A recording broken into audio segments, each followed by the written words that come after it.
Something like this. Hit it. The Roger Report live morning show, weekdays at 9 a.m. Say y'all, I was on Roger's panel a few times and I couldn't take it. The heat. I got out the kitchen. It was hot. I was sweating. I had to get out.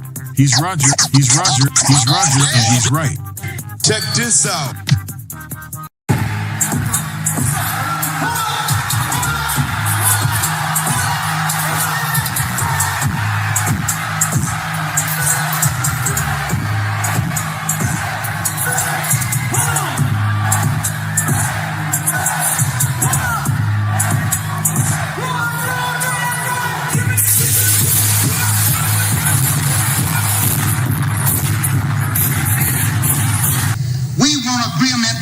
We can live or die. You choose. I have spoken to you a lot of times in hatred and anger, and you have not heard me. Well, you had better hear me today. If you won't listen to me when I make an appeal for the Negroes because you have no concern for the Negroes, listen to me when I make an appeal for America. You claim you love America. Well, we love America. But you are driving us back and you are making a Samson out of us, and we are going to pull down the pillars. And then you think we have no right to ask for something? Is it too much to ask you to grant us human dignity? Should we be put down and shot to death for this request? If so, you can aim your guns. What the hell do you think we care about dying if you're going to deny us the right to live?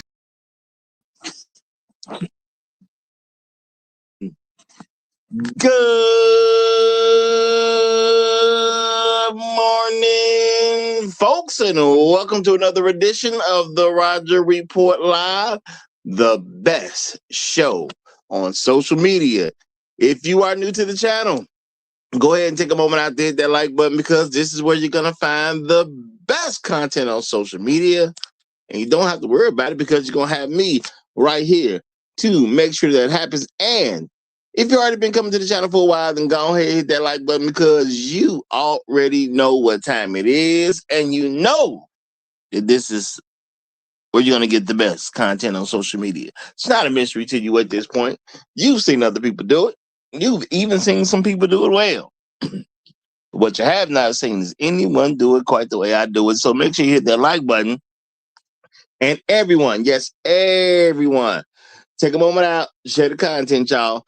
There are so many people who need to get great content like this. And it's just a small thing you can do to help the world be a better place. And isn't that what we want at the end of the day? Don't we want the world to be a better place? Of course we do. So share the content now. Share it through your social media. Share it through word of mouth, or even text someone's phone. But do what you got to do to help spread the word. All right, folks. Today we are having movie wars. Something we done discussed, and we doing it. It's gonna be today, y'all. We're gonna be looking at what's the best decade for movies, and we're gonna start with the 1970s versus the 1980s, and we'll pick back up on this at a later date. But today we are going to be discussing the 1970s versus the 1980s, and it's going to be one of those shows where don't nobody got to wait to come up, because this show is going to be about competition and proving a point. So we're going to take folks early today. We're going to take folks early. No quote-unquote monologue necessary, at least not too long. But before we get into this, let me say shout out to all the people who give me views on a regular basis, because y'all the fam. Appreciate you. Shout out to all the people who leave comments after the stream. Shout out to all the people who hype me up every chance they get. Shout out to all the people who hit that like button. You know, it's always great to do those things. Y'all are helping the channel grow. Appreciate that big time. Okay? Shout out to all the people who contribute over here at the Roger Report Live. I appreciate y'all a whole lot. Okay? Y'all allow me to do things that I wouldn't be able to do without you. And we make a better show because of you. So shout out to everyone who's been a financial contributor at the Roger Report Live. And I gotta say, shout out to the sponsor of today's stream, one of the pit crew, our own. J-Dub is a sponsor of today's stream. Appreciate you, J-Dub. Shout out to you, brother. Shout out to you. Appreciate you big time. Appreciate you big time. Y'all, and we're going to get in this, y'all. The 1970s versus the 1980s. Now, I'm going to be fair, but I'm thinking 1980s going to do it. That's what I believe. 1980s. Why? Because there was one year in the 1980s that I believe was extremely big year, okay? It's extremely big year, and I don't think they're going to be able to get past that particular year and a couple other things. So shout out to everybody who done helped make some movies, okay? Shout out especially all the black folks who done came up with the concept and whatever they did to help get these movies out here, y'all. Shout out to all the black folks especially, but hey, we cool with the white folks too. But y'all, we going with the 1970s versus the 1980s, and the highest grossing movie of the 1970s it wasn't even that hard to figure out. It really was Star Wars, y'all. But we got my main man, Black Uru, is in the house.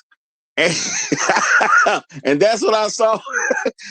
We got the Uru Slayer in the house as well. So obviously somebody got a point to prove, okay? What's going on, gentlemen? How you doing? Black Rule, you got the what? You know what? My bad. Before I give it to y'all, shout out to the Great Black Reset. He said in the super chat, Black Uru is going down today. Y'all gonna see the old dog put out the pasture. So obviously there is a point to prove. Obviously, there's a very extreme point to prove. Shout out to all my hoes demonetized. He said, I refuse to call this the best show on YouTube. Makes my stomach hurt. But I must say, this dude Roger must be talking about something, okay?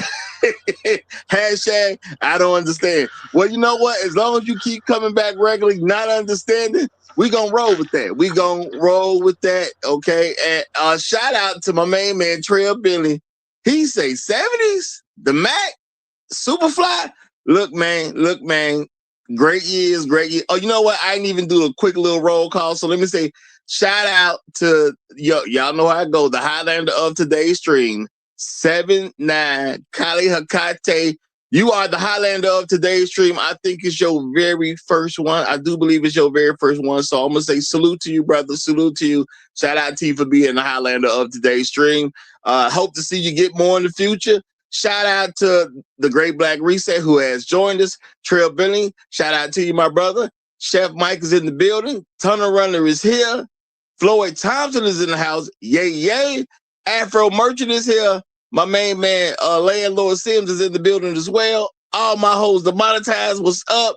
We got DJ B-Side. What's going on? I like the name DJ B-Side. Shout out to you.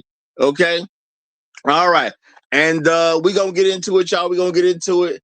Black Room, I'm going to let you get the mic first. And Uru Slayer, I'm going to let you go right behind with whatever kind of opening statement you want to make. And we're going to start popping this thing off. Go ahead, my brothers. Go ahead. Well, before, thanks for having me, Roger. I hope you and the would-be Uru Slayer and the folks in the public chat are doing well. Before I start talking about any particular movies, maybe as more of an opening statement.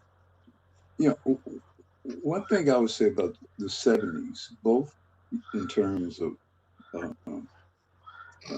music, movies and music, is I would argue that the 70s was the last decade of commercial artistic originality. That the 70s was the last decade where you didn't have an overabundance of technology. You didn't have, the movies weren't all sort of predicated on, you didn't have this blockbuster thing, although ironically, I guess the blockbuster phenomenon was sort of kicked off with Star Wars, which of course was a 70s film. But prior to that, movies were generally, I mean, there would be sequels, but it wasn't this whole sort of we got to make a sequel because this thing was successful, and so we've got to make a lot of money on this franchise. It wasn't this franchise phenomenon. I guess that's the best way to describe it. So because you didn't have this motivation to use movies as a financial vehicle as much, and the emphasis was much more focused on the quality of that particular project itself, it made it much more authentic and much more specific and special. And so when you would watch a film, when you would watch a Godfather, for example, now, of course, there were sequels, but the Godfather itself was not made to be, this is going to be a franchise and we're going to, use this to sell toys to kids kind of thing. That kind of kicked off in the 80s. So because of how the 70s was, I believe, a more artistically authentic period, it produced superior work. I would say, again, both for movies and for music. And I would say that would be generally across the board. So I guess that will end my opening statement.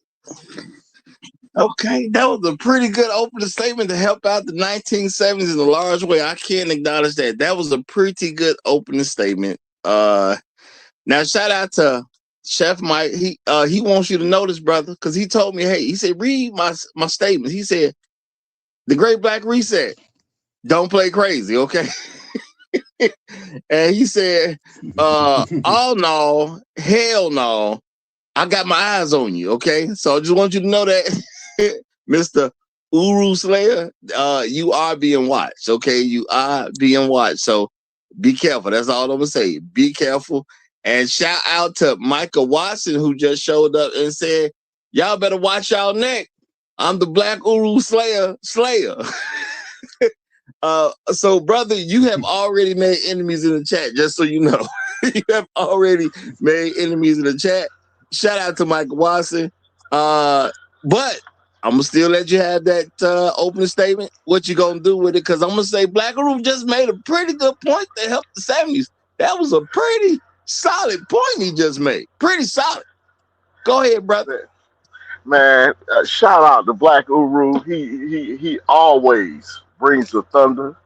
He always brings the thunder. But I have no fear of what he's talking about. See, what he tried to do was take the greatness of the 80s and make it negative.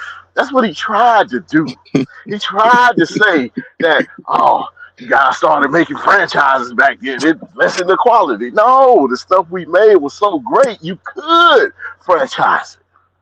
This is when the greatness began. Listen, Mr. Luau Cinder ain't gonna save you from Eddie Murphy today.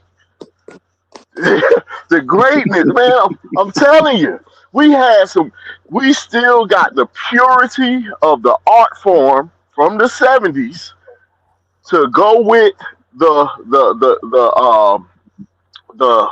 technology coming together in the 80s. This is what we have. Now, I understand, you Motown brothers, y'all just like folk that can sing and with no instruments and all that other kind of stuff. But in the 80s, man, this was the beginning of auto-tune for movies, man.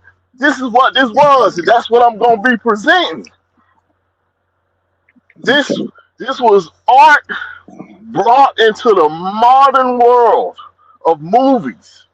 Now, they ain't saying that the 70s weren't great, because we couldn't be great without y'all. But just like a father and his child, you always want your child to be greater than you, and I'll be presenting the greatness of the child. And I, in my opening statement there. I see you trying to do something now. You trying to build a case. I see. We just got a new gentleman who done came on in. When Punani had hair, I, th- I think he's trying to say something about the time. Damn.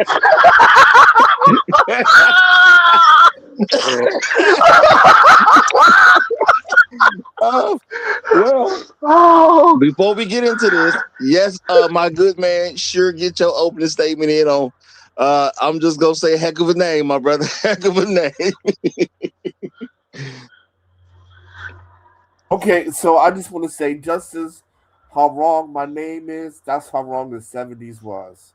When you had those black exploitation movies up there with the pimp and the fishbowl shoes on, and you saw nothing but Harry Punetti everywhere, let you know the 70s was not the right era. Now, the 70s had their stuff, but we're talking about 80s, right? We're talking about the beginning of the blockbuster. We're talking about the Cosby era. We're talking about the beginning of mainstream black movies. That's the beginning when black movies start to go mainstream, right? Because before there was Boys in the Hood, the Boys in the Hood, you had the Cuba Gooding Juniors, you had the Cosbys, you had Denzel. Denzel cut his teeth in the 80s. The greatest, in my mind, the greatest actor of all time. He had most of his beginning or mainstream roles in the 80s, right?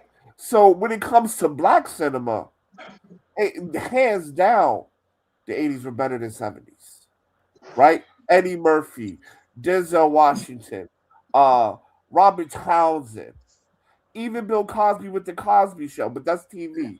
But still, right? So when it comes to black cinema, definitely black cinema is the god is 80s is the godfather for that era. And then even if you want to talk about mainstream, right? Coming of age movies, the Karate Kids, the Pretty in Pinks, Sweet 16s, the Breakfast Clubs, John Hughes, the best horror writers of all time, Pet Cemetery, um, who's the guy who wrote Pet Cemetery and Salem's Lot, Stephen Oh, King. that's Stephen King. Yes. Stephen King, right? One of the, if not the greatest horror writers in American literature. Like hands down, cinema, screenwriting. But I mean, like, look, 70s has classics, but 80s has genre. And I'll pass the mic again.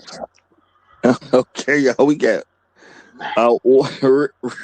we got one more real quick. Let's let him get his opening statement in. Shout out to Bushbox is demonetized. Shout out to Bushbox is demonetized. What's going on, my brother? Glad to have you. What say you? I just came up to say the 80s for the win. You know what I'm saying? 70s was played out like Technicolor, and I'll end up playing with it. Dang! Okay. Well, I'm just gonna say, y'all, there is a very smart, wise man here who made I'm gonna say a pretty good opening statement. But the opening statement that follow, I'm gonna say some solid statements to say something for the 80s. But y'all know how them folks be thinking they gonna whoop you no matter what. They be thinking that, and I think he thinking that. I ain't gonna say he thinking that, but I do believe he thinking that. But we gonna see how it goes. What did Black Guru say? I missed his opening. What did he say? Brother, he basically tried to take the win out the sales of almost every movie of the 1980s. I'm going to say his main point was originality. We wasn't making movies just to sell some toys. That he kind of said that. We didn't just make some movies to try to sell some toys. We was out here with original scripts and doing what's best for cinema. That's what he's tried to son The 1980s. That's what I'm saying. Uru said what he always tell us all the time. You young niggas don't know nothing. But that's just not true, because if you look at some of the greatest actors of all time, if you look at the greatest screenwriters of all time, they mostly come from the 80s and 90s, not the 70s. I'm gonna say the 70s had their little. They had their little thing. You know, the 70s were crackheads. The 80s almost would not exist without the 70s. We would not exist. Is true. We would not exist without the 70s. The 80s would not exist. Okay. Superman, Jaws, Star Wars, Halloween, Alien, Rocky, all released in the 70s. And everything all of you your just favorite named movies, is the or reason most why of they your made favorite sequels. movies. Most Every of your movie you favorite just named, movies. they got sequels, and they were Well, all hold on. better. Can I let him go? Let him complete the ride. statement though? Let him Because ride. since I'm essentially, I guess, the only one that is the 70s guy, so I guess I should at least be able to finish the statement. There you go. Most of your biggest 80s franchises, or many of your biggest 80s franchises, were based on the greatness of the 70s. When what's his name? Star Wars. George Lucas. He did not expect to be able to do sequels. He didn't expect to be able to do sequels. So he had to make Star Wars a great film to be persuasive enough to get the money to make The Empire Strikes Back and then Return of the Jedi. That's how great Star Wars was. I mean, there's really almost no superhero genre without the Christopher Reeve Superman movie. I mean, that's pretty much the genesis of that whole genre.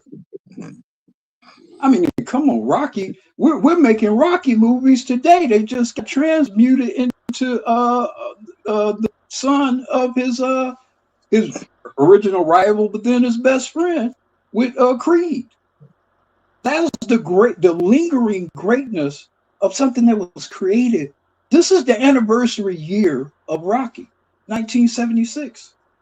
50 years. That's just how great Rocky was. And then there's this guy who we all love and we all talk about. We don't really even know a whole lot about him, but he is this mystical, magical figure that appeared in the 1970s. And his name was Bruce Lee. And he appeared in Enter the Dragon in 1973. And everything changed after that. Everything changed stylistically. The imagery of fighting and action instantly changed with the appearance. Now we got a little snippet of him in the 60s, or a latter part of the 60s, when he appeared as Kato in the Green Hornet franchise, which was kind of basically a off of Batman. But he blasted onto the scene and entered the dragon. We had Kareem in that movie, by the way. Another great 70s figure, another great 70s film. I mean, many of your greatest movie franchises, let's say Alien, I mean, most of them started in the 70s. And it was because all of the films in the 70s, they were all great films to themselves. And they were so great, and they created such specific themes and storytelling and characterizations. The Michael Corleone. There is no other comparable figure to Michael Corleone since The Godfather.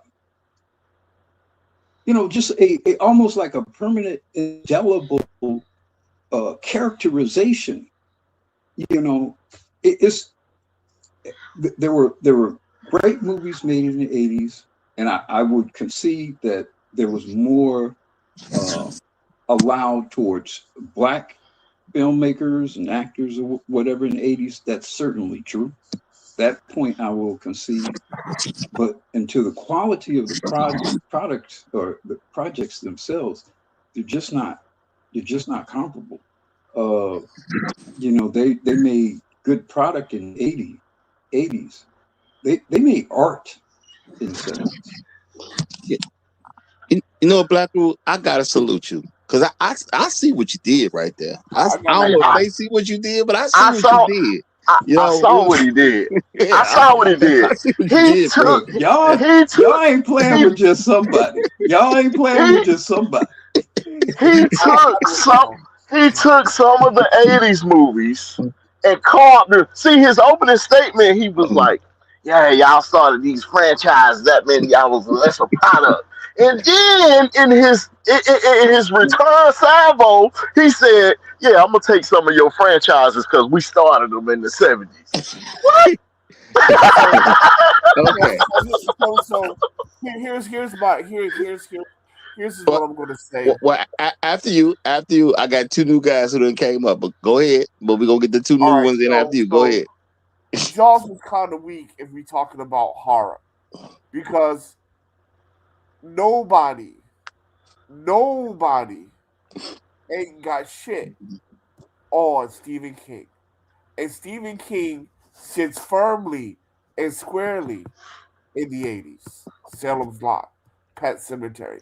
And then on top of that, if we want to talk about styles and genre that has stretched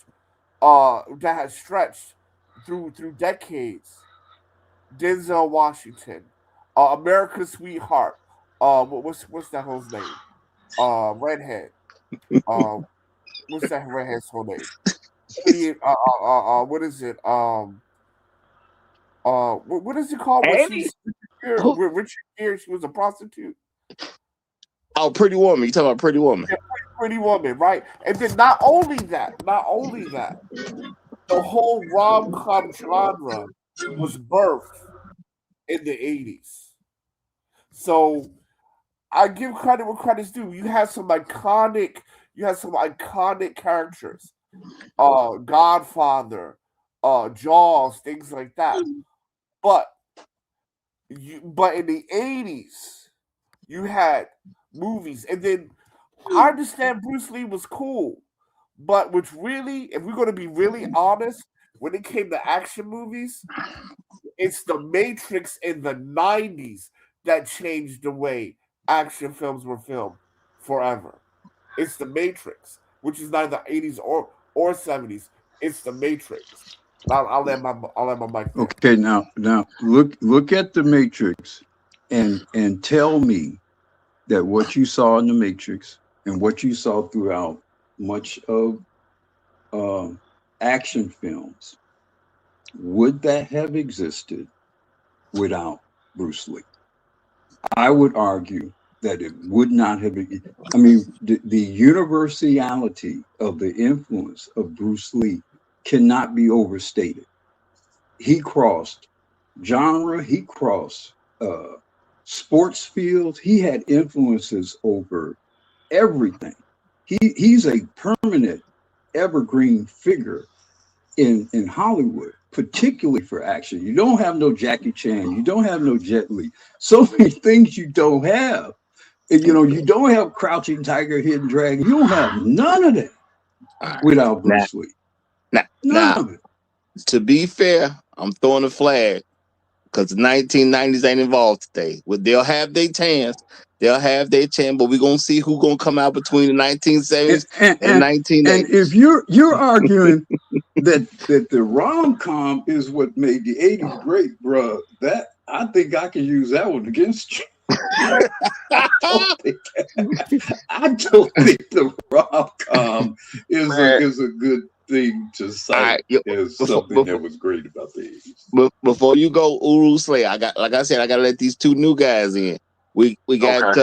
Chef Mike's Roundtable is here, and Truth Teller is here. So Chef Mike's Roundtable, you have the flow, my brother. Good morning, good afternoon, good evening, wherever you happen to find yourselves on this fistful of film festival Friday.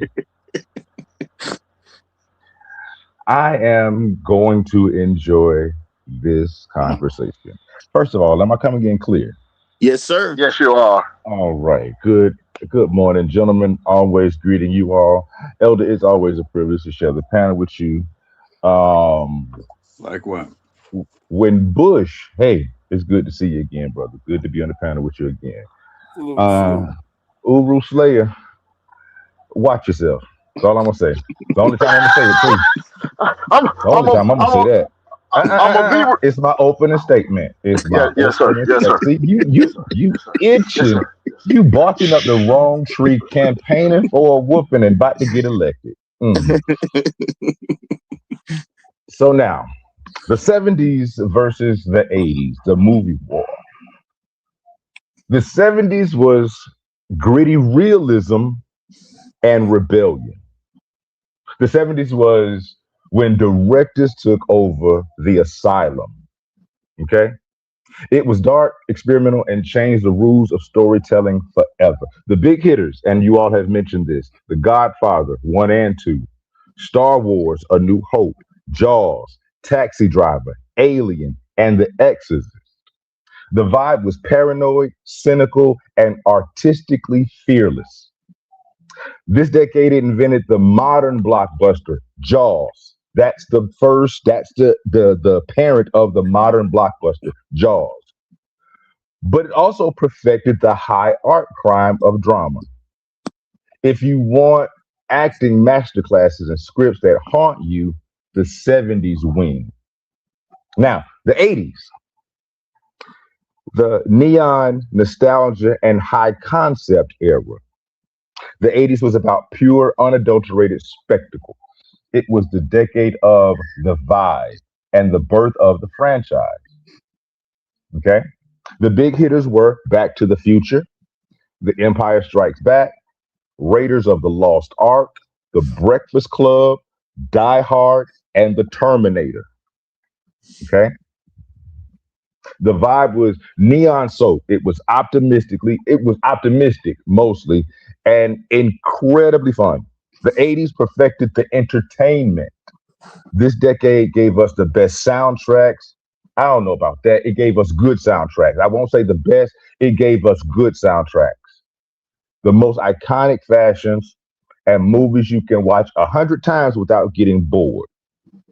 The 80s, they're the king of rewatchability. Okay. And I'm going to end my opening statement with this. If you want to feel like you watched a film with a capital L that challenges your soul, the 70s is your champion. But if you want to grab some popcorn and feel 10 years old again, the 80s takes the crown. I'm going to present a balanced argument because I am on both sides in both camps. But I want to present a balanced view, and I'll end my opening statement there. All right. Shout out to you, brother. Shout out to you. If I can, Let me go just say ahead. this real quick, and then you got it, and then we'll get Truth Teller in. Shout out to all my hosts, the monetize. He say Uru makes the 70s sound like a bitter ex-wife that got left for a better woman. Every movie he named had a sequel that was better than the original. Whew. In the 80s. In the 80s. All right, sir. Go ahead, and we'll have Truth Teller follow you. Well, you Chef briefly mentioned soundtracks, Superman, Jaws, Mm-hmm. Star Wars, Mm-hmm. Rocky, Shaft. Mm-hmm. It's not comparable. It's not. It's not comparable. I mean, there are There are soundtracks in the 70s that are still popularly played today. It's not even comparable. Mm-mm. The 70s, I that got to was reply after Truth Teller. wait, at the 70s was orchestral epic. Because now you got Star Wars as orchestra. Even on the music side, just outside of film, you had Barry White and his orchestra. Everybody had an orchestra. Isaac Hayes had an Hmm. orchestra. Yeah, These were Isaac this was the Hayes. Don't sounds. leave out Isaac Hayes. Isaac Hayes, no, I'm Don't leave serious. out Curtis Mayfield. Curtis Don't leave out Curtis Mayfield. Mayfield. This is when soundtracks had weight. I mean, orchestral epic Hmm. soundtrack. The 80s was more synth and pop revolution. Now, let me Artificial. picture it like this. You got Isaac Hayes, Curtis Mayfield, orchestral 70s, but then in the 80s, you got uh Purple Rain. You've got Breakfast Club, synthesizers, that type of mix. Now, That's not true. don't That's don't not get it true. twisted. Wait. What do you mean? The Purple Rain That's was one of the is one of the greatest soundtracks ever produced. No, when we're talking about 80s soundtrack, which 80s is the best soundtrack by It's by the by that's most subjective. film by most film critics, 80s scores for movies, 80s hands down by most will be voted as the best music. Because when we're talking about Top Gun, Raiders of the Lost Ark, The Woo! Terminator, Woo! E.T., Blade Runner, Woo! Yes. come All right. on, Days of Thunder. Okay. No, Okay. Look, I'm a, none of those soundtracks are played today. You can go Yes, they anywhere. are. You can go in a Yeah, mall. You can go someplace, and you're gonna hear Superman or Star Wars music playing somewhere. you're Fact. going to I, you'll hear more 80s soundtrack or commercials than anywhere else. And you know what? This is crazy. You keep bringing up Superman. Superman got defeated by a goddamn horse. all right. Let me That was let me low. get in here, man. Let me get in That here, was man. low. Man, That was Let, low. man. let, let Take me get in here him cause nowhere. I got to say this, and I got to make some room for my main That was man, low. Truth Teller, that y'all just kind of bully right past Truth Teller. But shout out to Oh, MJD the second. He said, Roger, you fooled me with today's show. I thought this joint was gonna be corny. But I stand corrected. The panel is bringing the heat. Man, we ain't doing nothing corny over here ever. Okay, it ain't gonna even be that corny when we eating corn over in this joint, man. We don't do that over here.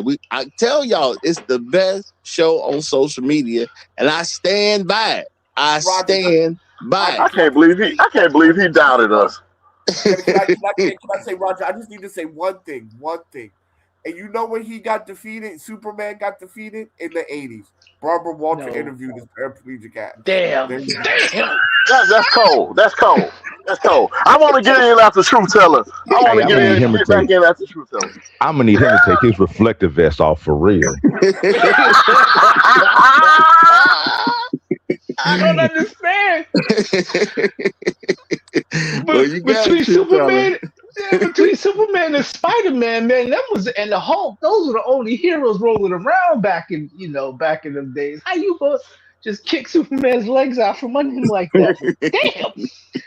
All right. The same All way right. the horse So did. damn. Say the Damn, man. kryptonite showed up. That wasn't kryptonite, man. That was horsepower. Anyway,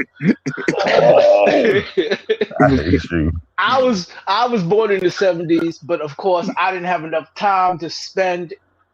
I didn't have a decade's time in the 70s to spend enough time You ain't missing understanding nothing. either as a young adolescent or as a young adult to understand movies in the 70s. So I You ain't guess you missing could nothing. say I reached the 80s and I turned into a teenager in the 80s, but I had older siblings and my parents was old school, so we watched a lot of old movies. They played records. I heard music that most people don't even know exists today. So I'm going to roll off. And also, oh, one more thing. as y'all all know, I'm from New York, so this also puts in a certain perspective as far as movies we watched.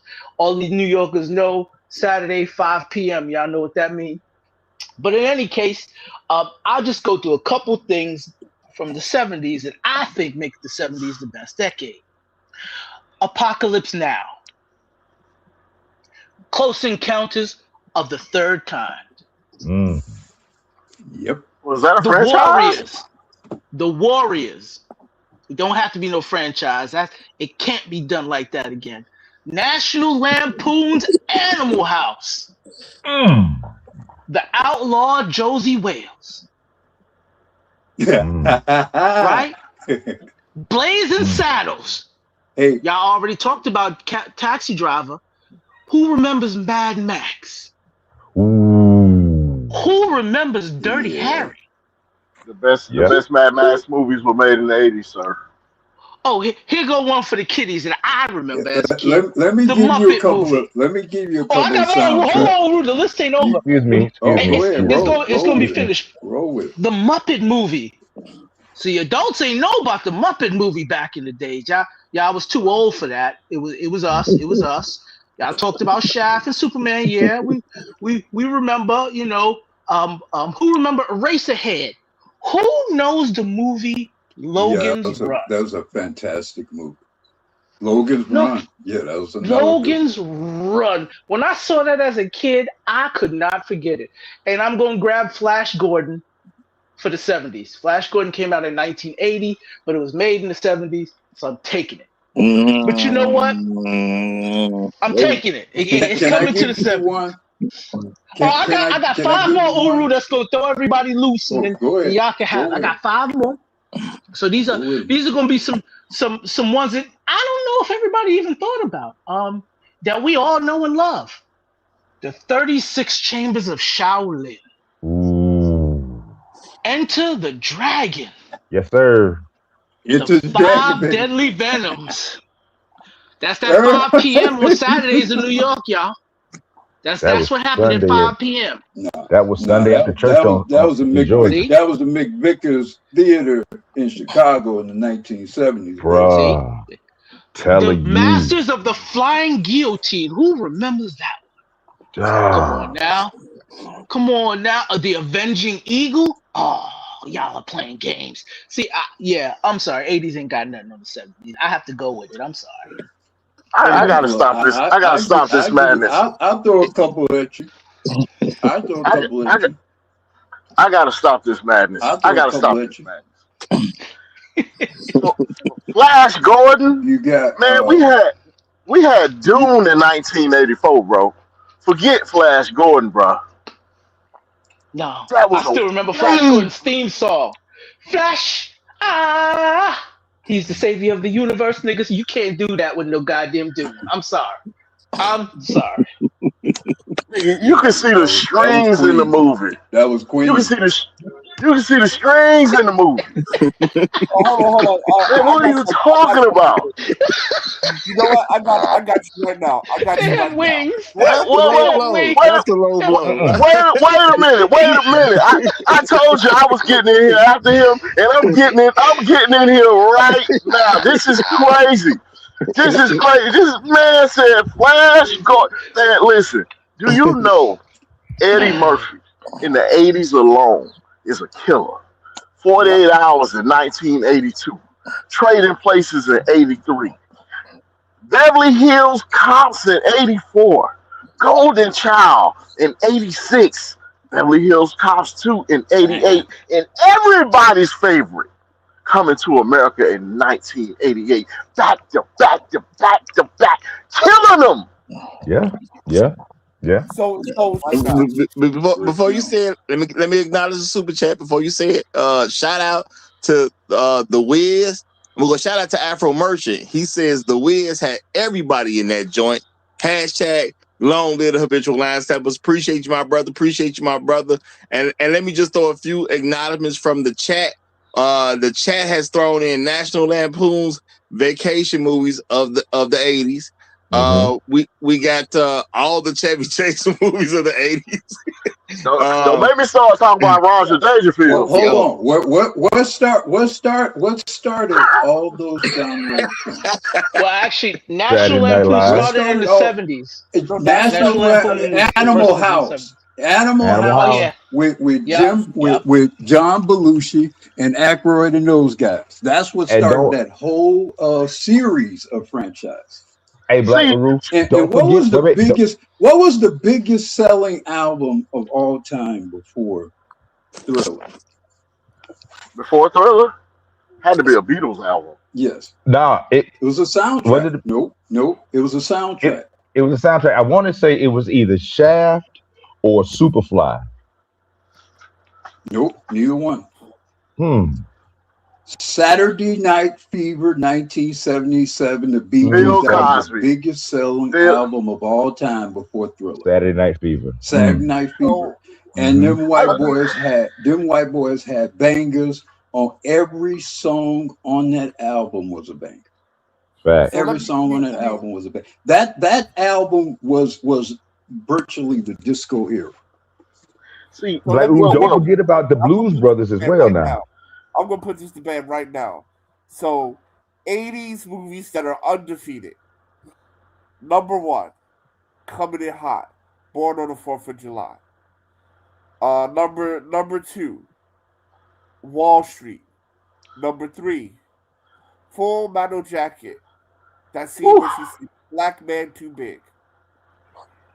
Eskimo Pussy's Mighty Cold. When they running on base, classic. Stand By Me and Do the Right Thing. Matter of fact, come on, I hadn't even got to that. Spike Lee was killing the 80s. Right, Do the Right Thing. Dead Poet Society. And you know what? 80s is so cold. I'm gonna leave it off here. I'm gonna talk about Black Guru, Chef Mike, and Truth Teller's favorite movie, The Color Purple.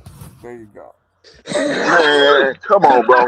Come on, bro. That was definitely in the 80s. He always killed it at the end. Rom-coms. Yeah, you can have that one. That was in the 80s with all of them rom-coms and everything. Nah. Listen. But Full Metal Jacket. I don't. Apocalypse ain't shit on Full Metal Jacket. To counter you with all of that, I'm going to definitely bring up the James Bond series. Yes, sir. Oh, well, hold up now. Because see, Uru keeps saying if it was started in a different decade, it don't count. That started in the 60s. So what you talking about? And if you go count it year by year, the greatest one was made in the 80s. A License to Kill. It's the moniker. That's true. So how you want to do this? It don't count? Or the greatest one in the 80s? Which one you want? Pick your poison. I'm going to let you do that. But while you're thinking about that, I want you to think about the Terminator that was made in 1984. I want you to think about the Predator that was made in 1987. Arnold Schwarzenegger getting dizzy. Then you don't want to talk about Rambo. You don't want to talk about Rambo. Here, I got a list for you. You want to hear about the worst movies of the 1980s? Sci-fi. You can't fuck with sci-fi. 80s sci-fi is iconic. Dune was created in the 80s. Yep. Okay. Who remembers Leonard Part 6? I don't know. We don't remember half of that stuff you talking about. You don't know about Leonard Part 6? Does somebody not? Yeah, it was a Bill Cosby movie. That was Thank you, terrible. Thank you, Uru. It damn near ended Bill Cosby's career. It was so bad it damn near ended Bill Cosby's career at his height. The 70s is losing so bad, they got to bring up 80s movies to try to win.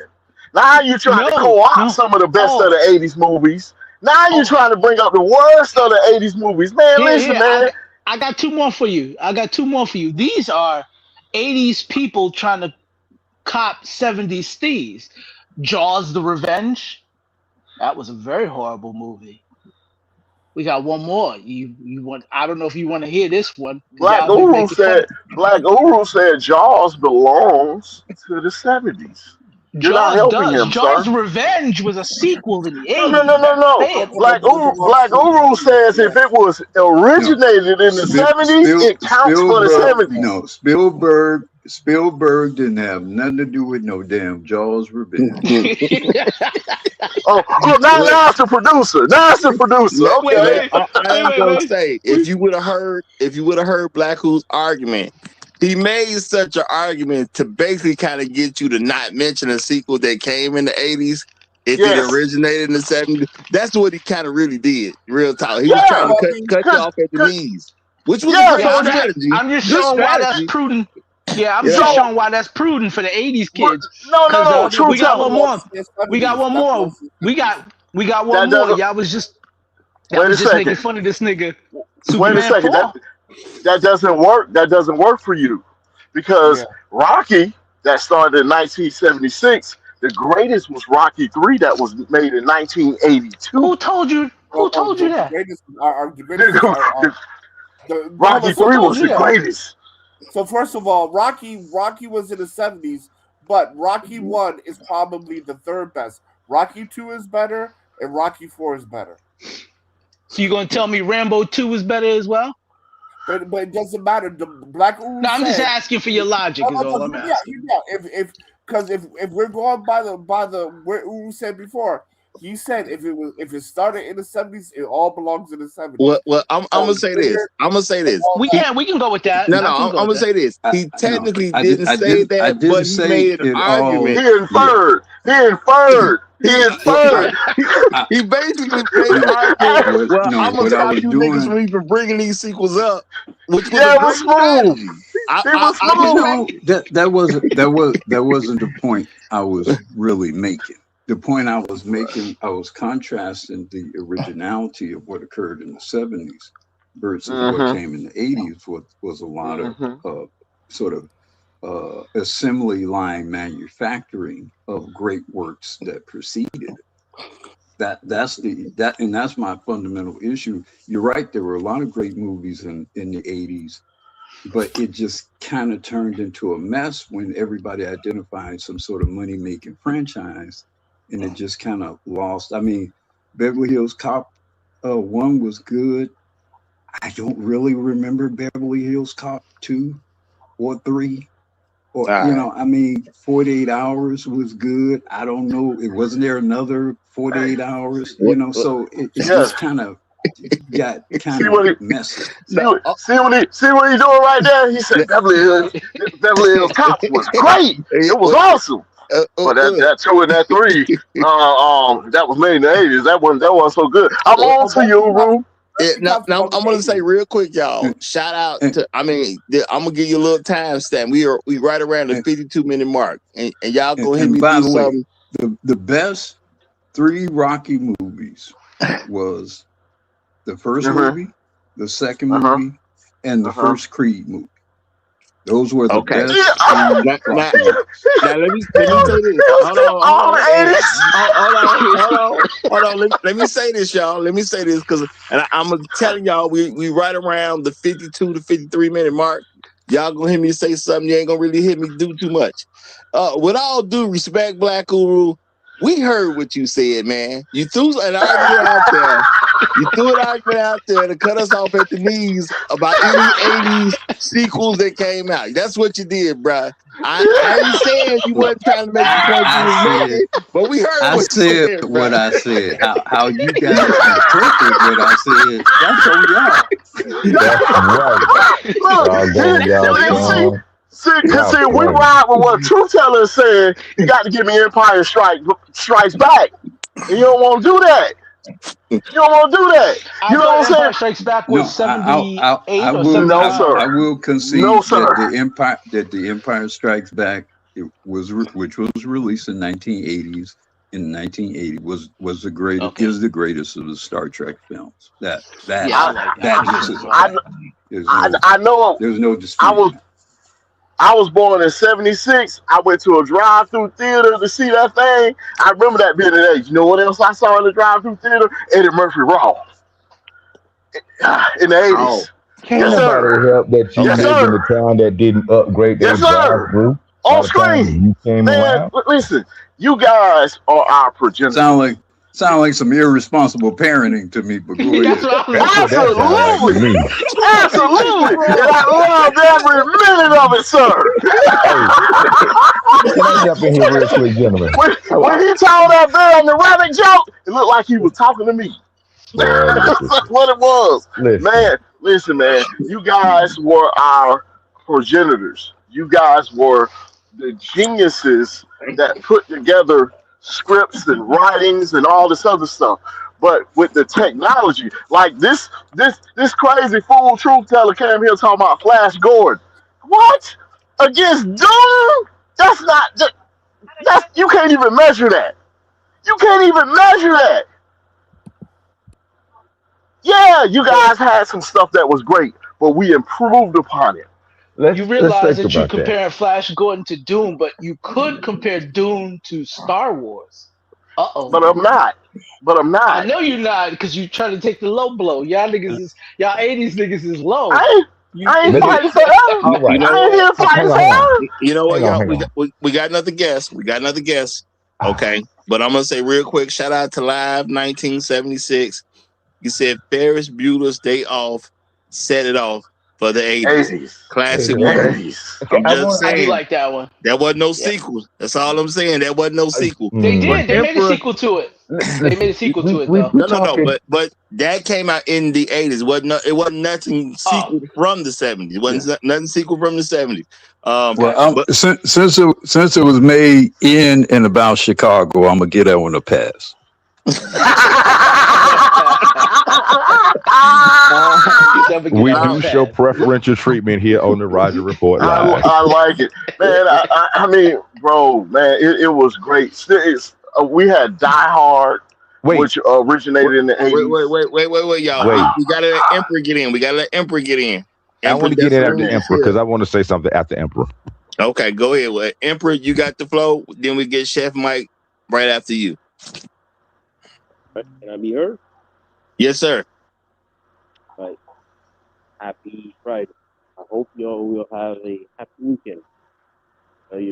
Y'all a bunch Now of you a niggas little gonna low, line up. just so you know. You're a little low, but we hear you. I hope y'all gonna have a good weekend. Since y'all a bunch of niggas with no hoes, y'all can't get bitches, and that's why y'all arguing over a bunch of old movies back when hoes had hairs. Right? Bunch of dusty ninjas. All of you, dusties. But as dusty as we all are, I'm going to stand by the elder. I'm not gonna let you jump the elder like that. Right? Elder, I'm behind you. All right? Don't worry about them niggas. They don't know what they're talking about, okay? They wanna go they always want to go against the tallest giants that they can find. I'm not gonna let that side. 70s all the way. Thank you. All right. Nice cheer on, no movie mention. I'm just saying. Nice cheer on, no movie mention. I That's do the '70s appreciate the for you. compliment. I do That's the appreciate the '70s for you. compliment Wait a too, minute. because I these do believe I current heard hoes is Roger expensive. say after Emperor, Emperor yep. I did Chef say Chef Mike Mike. and Take it, Sue. Take it, Sue. and reset. You just jumped all in there. I didn't say Watch, nothing. I didn't say nothing. I watching you thought I was play on that. mute. I thought I was Watching you. on mute. I'm This sorry, sir. we are we talk of movies, this movie, that movie, this movie, that movie, but we're not really extracting the genre, the movie genre itself, the genre of the movies in the 70s versus the genre. And what I mean is like the whole picture of it. For example, who had the best villains, the 70s or the 80s? Let me give you some examples. You 80s. had The Day of the Jackal, 1973. Okay. The vibe was silent, efficient, and devoid of ego. Villains didn't give speeches, they just did a job. Cold machinery of the world. In the 80s, and I'm glad you mentioned Die Hard reset. Hmm. Hans Gruber, the exceptional thief. Alan Rickman redefined the villain as someone smarter, better dressed, and more charming than the hero. He actually made being bad look good. That's the cold professional and the mastermind. Now you had the supernatural slashers, 70 versus 80s.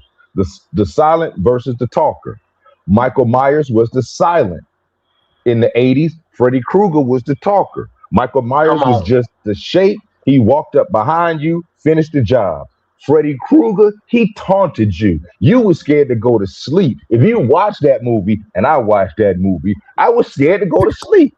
Freddy I Krueger was. taunted you. Michael Myers, you just was looking and you just heard a sound and that. You understand what I'm saying? Now, that's the supernatural slayer. People couldn't Next, even you cook. got the institutional evil, the system versus the corporation. In the 70s, you got Nurse Ratched in One Flew Over the Cuckoo's Nest. That's 1975. She don't use a knife. She uses the rules. A soul-crushing power of bureaucracy, the system. Now, in the 80s, Back to the Future. Think about this, the bully and the corporate weasel. The 80s loved villains who represented greed or toxic ego. Burke in Aliens is the ultimate suit who would sacrifice an entire colony for a percentage, reflecting greed is good. That's the decade, that's the outline of the decade, the greed is good decade. Well, you know what? I'm glad you went there, Chef, because I was about to go somewhere too myself. There were some films that were released that I believe had social impact, and the viewpoint of people it was a lot of changing. Glory, come on, 1989, y'all. So that's the 80s movie.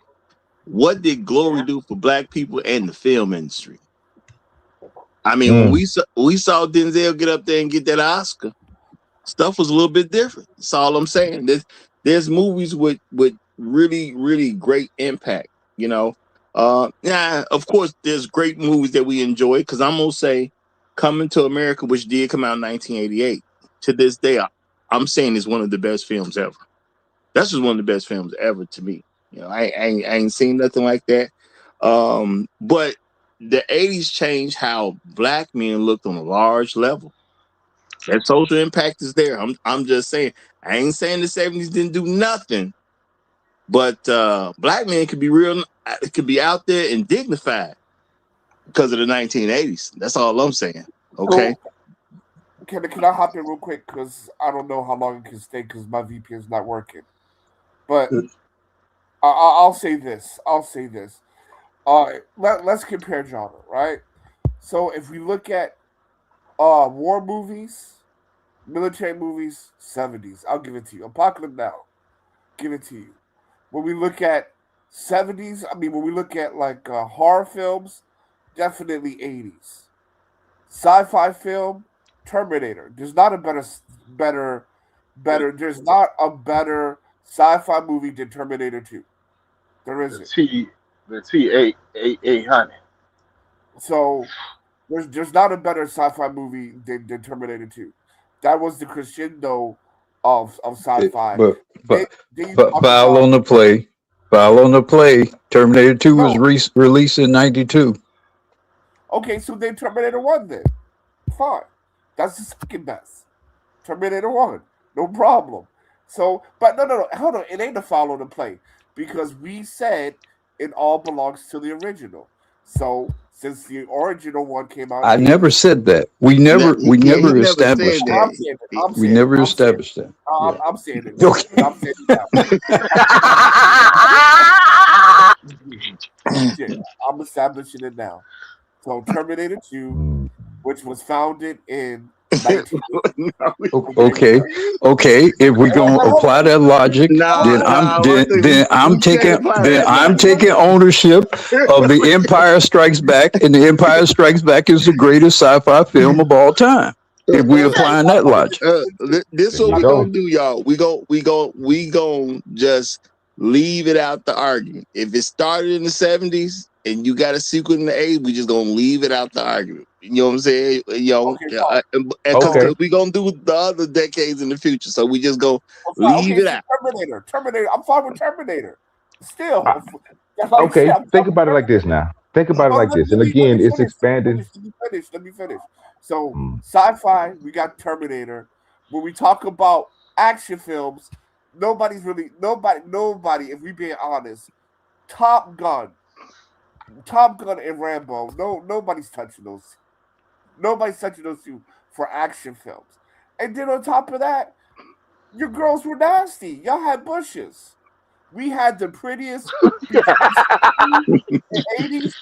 We had the prettiest black women. We had the prettiest Asian women, and we had the prettiest white women. And we can't be on the panel with a bunch of niggas and not be talking about the bitches. And I land my plane there. Listen, I want to bring out another point because we can go down that road forever and ever, but I want to continue the conversation a little bit. And we're talking about movies that had social impact, and I'm focusing, we're focusing on we're focusing on all movies, but specifically on black movies and how they impact the black community. Now, in the '70s was a period of first for black folks. This was following the civil rights movement. This was the first time folks broke out of the subservient role. You understand what I mean? We kind of got out of the kitchen and the butler and the maid kind of roles and started taking on more roles. I'll give you an example. Shaft, Superfly, Foxy Brown. These were not subservient roles at all. You had those type of iconic, films. You had independent films, and then you had coming of age films and family films, i.e. Cooley High and Claudine. Talking about soundtracks, by the way. Talk about soundtracks. Yeah. I mean, that's one of your all-time great soundtracks. That's one of the greatest.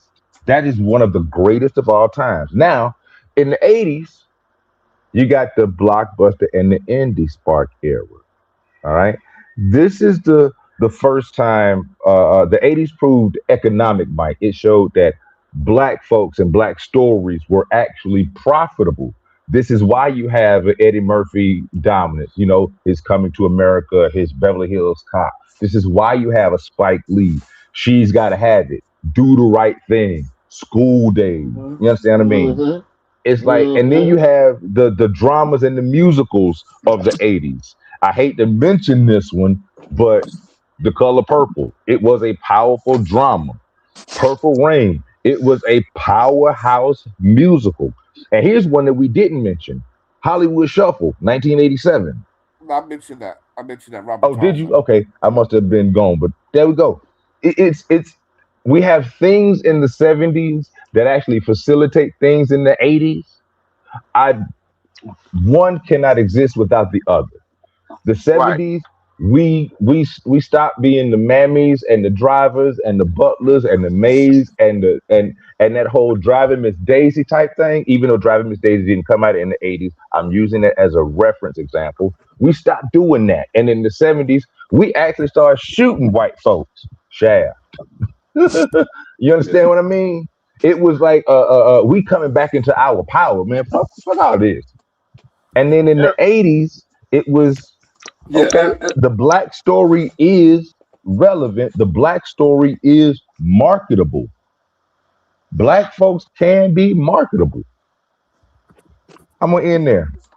Look, the thing with the 70s, even though for black films, the films did not have the financing and did not have the Hollywood support that later came more towards the 80s. A lot of the general messaging of the 70s about pushing back against the establishment, it wasn't always done particularly nicely.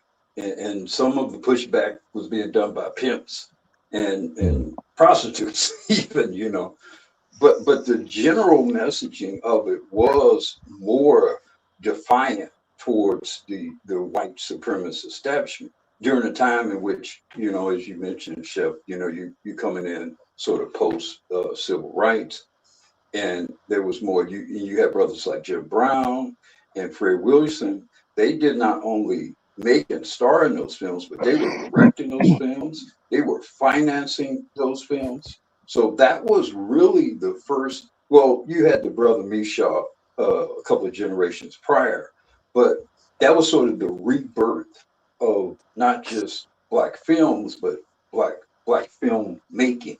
But it wasn't, it wasn't always done. It's not. There were Bushes. Hey man, in the 70s, everybody liked Bushes in the 70s. I don't know what you're talking about, man. You're just showing your age. Everybody liked Bushes in the 70s, baby. That was the aesthetic. That was the aesthetic in the 70s. My response would be, y'all niggas didn't have floss yet. So y'all was doing that. Okay, Man, y'all crazy. Well, you want to know crazy. what? I need to do this one too. I'm gonna use Black Rule against Black Uru. Y'all remember we used to do movie Mondays? So if it wasn't for him, I probably would have never even seen this movie. But it came out in the 80s, A Soldier Story. Wow. Yeah, that's me using Black Uru against Black Uru himself. Yeah, I know how to swing a sword too. Okay. Roger, let me say this real quick. Since we want to talk about Bushes, Jasmine Guy, Layla Rashawn, Cherie Hetty, the woman in the Coming to America. I see where he going. Vanity. Sunshine. Okay? So what we talking about? What 70 heroin we talking about? That looking better than that. And what's that Stella guy group back? What's her name? The young version. Lord have mercy, I can't think of this lady name. She played Tina Turner. Yeah. The 80s version of her. She was Angela Bassett. Angela Bassett. So what we talking? Where the 70s? And to speak of the great city of Chicago and all its greatness, we had this Cuban character come about called Scarface. Man. What? Yeah, when Scarface come out? When it come out? 83, baby. Say hello to my little friend. Yeah. Listen. To be fair, it's not a Godfather. Godfather is the king of that genre. But the 80s produced their own thing that stood alone with no sequels. Scarface. We still looking at this movie versus that movie, and we can do that all day because the movies, whether you like them or not, it's subjective. I'm looking at the overarching, things that happen because, like, for example, you had blaxploitation in the 70s. That was a phenomenon and a double-edged sword. You had blaxploitation in the 70s, right? This was the first time that an audience saw a black protagonist win. And that's significant in itself. And that transcends this movie or that movie versus this movie or that movie. That's a milestone and a marker. The 70s was the first time Black folks stepped out of the sidekick role. They stepped out of the non-threatening role. All right. They stopped doing stuff like, they stopped being a sidekick. They stopped doing the stuff, like I said earlier. They stopped being that non-threatening role. And I'll give you an example. Sidney Poitier, one of the greatest actors of all time. Absolutely. But he played very non-threatening roles. Okay? Yeah, sure. I mean, wait. Now, the 70s, they brought in the first time you actually saw a black protagonist win. And there was an explosion. And that was a phenomenon. Sweetback's Badass Song, 1971. Mario Van Peebles. This was a movie he funded himself. You understand what I'm saying? It was the blueprint. High fashion, funky soundtracks. I'm talking like Curtis Mayfield, Isaac Hayes, the Staple Singers, Rolls Royce, because ain't nobody mentioned Car Wash. You understand what I'm saying? And then it was usually the street hero versus the man. That was black exploitation. That was a phenomenon in the 70s. That was a phenomenon in the 70s. Now, Yeah, but go every ahead. every every decade is going to have their breakthrough moments, right? So every decade is going to have it. But when we're talking, so we're talking big picture to kind of say, okay, we're talking about things in the aggregate. So action, drama, fantasy, stuff like that, sci-fi. If you put all the categories and you score it, even like soundtracks, movie scores, the 80s is hands down is going to win that. They're going to Yeah, win that. man. I mean, even the soundtrack for Raiders of the Lost Ark was Yeah, fantastic. I mean, it's going to win that because you have one or two great soundtracks in the 70s, but in the 80s, there's a bunch. What? What? There's a bunch. There's a bunch. Wait, So wait, wait, at the end wait. of the day, What? yeah, go ahead. Hold on. Wait. Because this is a point of clarity. Because we are not going to push a false narrative. You had more songs in the '70s, more soundtracks in the '70s that have been sampled and created soundtracks in the '80s. Of Like for course. real. Think about this. I'm Hey, gonna wait. They two sample names. from the '70s. So Two how you gonna names. Yeah. sample from a limited pool and then have more? No, that don't work. That don't work. But That no, don't no, work. they weren't. No, they weren't samples. And we're talking about movies in general. They weren't samples because you got guys who wrote music for that movie. Like there's music that was written just for Top Gun. There's music written just for Days of Thunder, and then on top of that, Kenny Loggins, "Meet Me Halfway." That those songs were written just for that movie. Yeah. Like Yes, for sure. you got songs Everybody, written for movies everybody like was, Ghostbusters where you get Bobby yeah, Brown is hitting the scene and stuff like that. I give him credit for that. right. You have movies specifically written, just like for example, Never Ending Story, right? Like Oh, that was this, a great movie. right? There are Damn. songs written just for that movie and fantasy. Matter of Yeah. fact, and look at it. If you want to talk about breaking ground, the technology in the 70s couldn't even produce fantasy movies like The Never Ending Story or the Bride's Tale. And see now that's a double-edged sword. Going back to what Black Uru said earlier, you had the artistry was different in the '70s versus the '80s because of the advent of technology, the advent of the synthesizer that made the soundtrack sound very different. Whereas in the '70s, it was orchestras, it was It's a funk, yeah, thanks. it was okay. Let me show you something. It was two notes. You had a soundtrack that could play two notes, and it would instill fear in the entire theater. And it came from Jaws. You play that D E F da da da da, two notes, This and is your the heart gonna argument. drop. What? This is the argument of less is more. This is what this is. We had less, but we're gonna make it be more. No, No, no, no. sir. It's not What? less. It's a matter of it's a matter of opinion, and it's a matter of quality over quantity. Well, let me get this in, y'all. Shout out to Afro Merchant. He says 70s, we won at the end. 80s, we were the first to die. Hmm. Now, if you think about the horror movie, that is something. Now, shout out to Black Da Rule da. Strikes.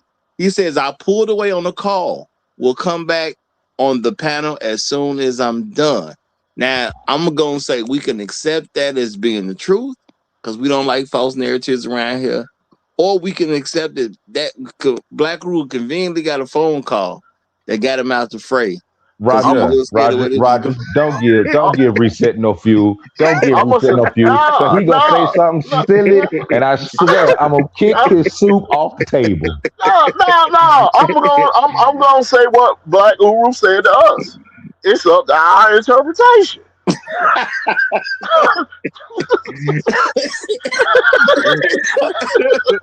That's what he said. Am I wrong? I was just cracking a joke. I'm going to say Black Guru got a phone call. But technically, I guess it is sometimes. Black Uru back there calling a friend. That's what's going on. See, I'm didn't I tell you he was gonna say something stupid? Didn't I tell you he was gonna say something stupid? Look, man, I'm on this show.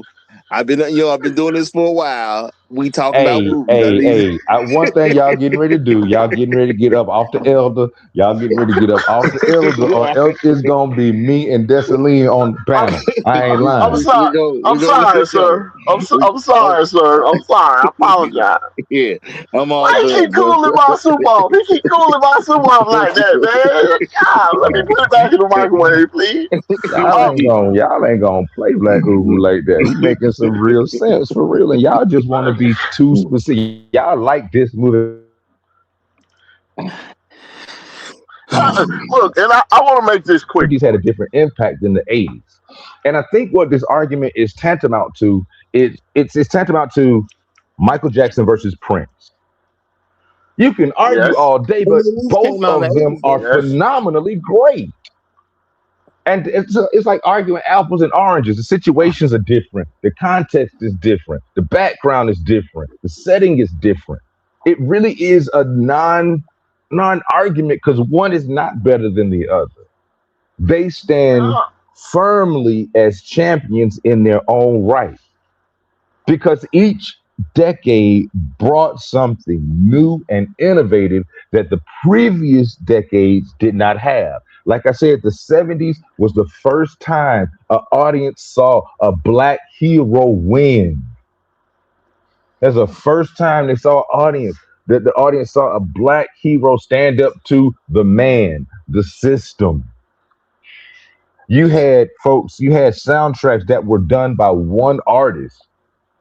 You know, Isaac Hayes with Shaft, Curtis Mayfield with Superfly, the Staple Singers with the whole Bill Cosby, Sidney Poitier trilogy.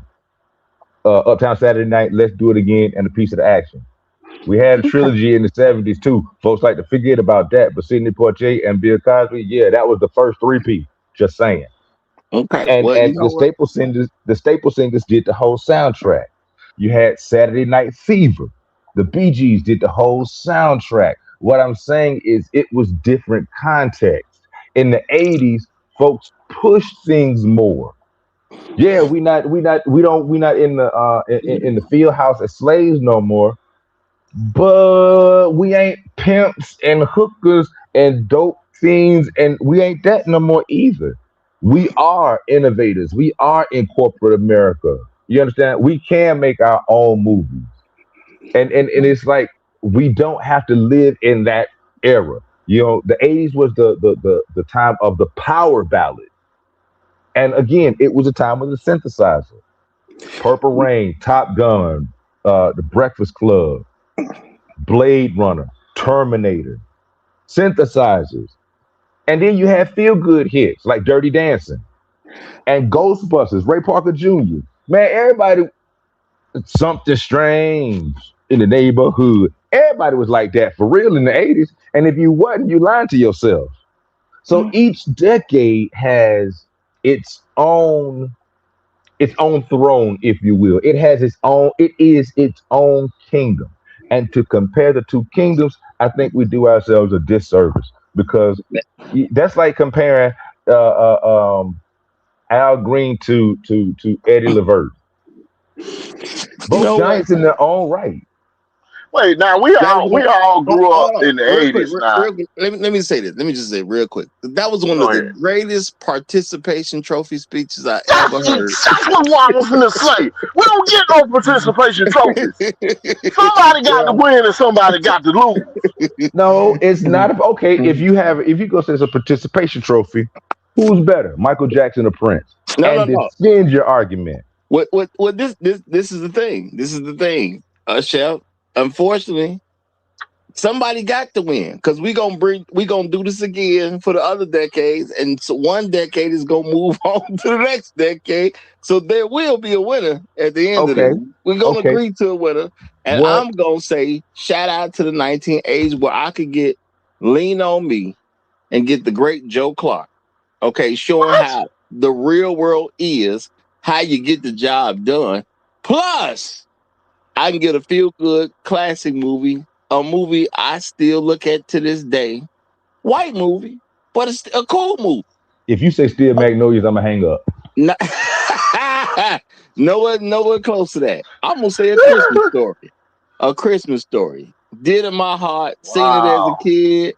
Come on, Wow. it's a Again, classic Christmas okay, movie all that right. you can sit time and time again, still kind of checks out. And you know, and to this day, anybody with a child don't want their child to shoot their owl.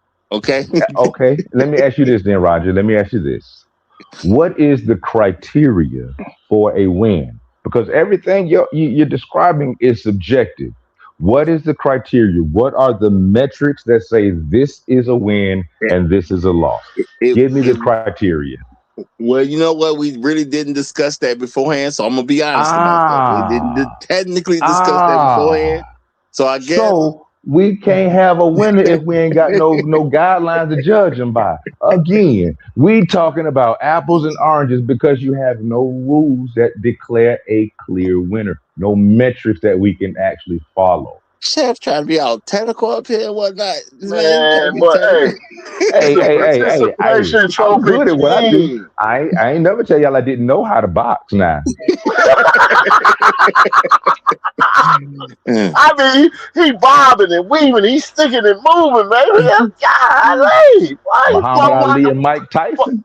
flow like a butterfly and sting like a bee up here? Just saying. So if you don't have objective metrics, i.e., number of tickets sold, gross amount in the box office, a number of albums sold. If you're not going to actually go down like that, genre We're by with you. genre, we just talking again. We talking two powerhouse kingdoms. The I'm 70s can stand on its own and can be argued to the end that it is one of the greatest decades of movies and music of all time. The 80s can also stand on its own and have arguments to say it is one of the greatest decades of movie and music of all times. Both decades can do that. But unless you lay out an objective criteria, we're just talking. How do it you wouldn't think? be. How do you think the Oscars do it? It's not a matter of opinion. They have actual numbers that they look at, actual metrics that they look at. So if we're gonna declare one is better than the other, y'all better give me some metrics or something. Well, You we one metric that we can't go by is by box office money because every decade it's gonna be larger and larger. The budget's gonna be bigger and yeah, bigger, and inflation that's changes all that. yeah, Yeah. yeah. And That will be a technology. poor that will be a poor metric unless we're gonna get Uru to come up here and do the numbers on inflation, and I don't trust him to be fair today. I just don't. Hey, I just hey, ooh, yeah. In the heat, they call me Mr. Tibbs. Okay, Hey, sound he hey, doesn't shout out to like. Sidney Poitier. Hey, watch this now. That in that movie. That's the first time you saw Sidney Poitier be aggressive. Yeah. when he was finally allowed to slap that white man. That was that movie, Exactly. right? And that, Same. again, the 70s brought out a series of firsts. That was like, I mean, everybody clutched they grabbed their chest when they saw that. He slapped the white man, and they put it in the movie. Holy, I'm serious. It was something. It was the social context around it. And Yeah. you're going to have a difference in budget as you move from one decade to another. You're going to have technology that grows from one decade to another. You can say that the 70s didn't have the technology that the 80s did, but you can also say that the human quality of the 70s is far superior than the computer generated images of the 80s. Yeah. That's Yep. more Now, valuable. now, I'm now, talking now, value. now, I'm now, talking now, value. Think about now, it. You now. got something that's computer generated versus something that's humanly Nah, crafted. no, The no. human I crafted is I cover always going to be more valuable. I Look at it I like this: cover film I co- versus digital media. What has more I co- value? I covered that in my opening statement that Why nobody the listening to 80s you, was the Otis? perfect amalgamation of the talent from the 70s and the technology to bring the movie era into the modern into modern age in the 80s. That's what makes it so great. Man, you Well, act well, like I well, was hold on, actually listening to your opening statement. What nobody listening to you? I Ain't know nobody that's come to see see you, Otis. that's why we you gotta level, all wrong. That's why we you gotta level, all wrong. Well, we gotta It, level set a little bit. We gotta level set a little bit. 80s technology wasn't all that. Microsoft Word wasn't even out yet. So It was still more than they had in the 70s. That's my yeah, point. That's my only yeah, point. I'm not comparing that to today's technology. What I'm saying yeah, but is, no, but I'm this saying is when it. if you compare 70s to 80s, it wasn't that groundbreaking as the leap between 80s and 90s. Right? It wasn't that kind of leap. It was Granted, just minor improvement. So my point is this. Let's look at the writing. 80s had better thank you, writing. brother. That's what I was trying to get to. Because Come the on, stories that are still Yeah, the talked stories about come are to this on, better. day, the stories come that on, have the man. biggest impact, a lot of that stuff come out the 80s. Yeah, you know what I'm Like the saying? 80s, Yeah, 80s had that's just me movies. to keeping it real. You know, The now 80s had I'm not going to movies. even. Oh, go ahead. Go ahead. Yeah, I'm just because there's a lot of 80s movies where everybody is just sitting in the living room and it captures your attention for 2 hours. And it's just everybody sitting in the living room talking. But the screenplay and the writing, the acting was so great that you can sit there and watch the whole movie. There's a bunch of movies with only one scene in them in the 80s.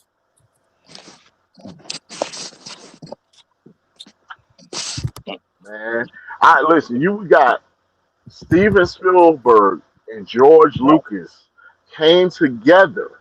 Never before have we seen two great producers come together like this and produce Raiders of the Lost Ark. You ain't gonna never see nothing like that again. Yeah.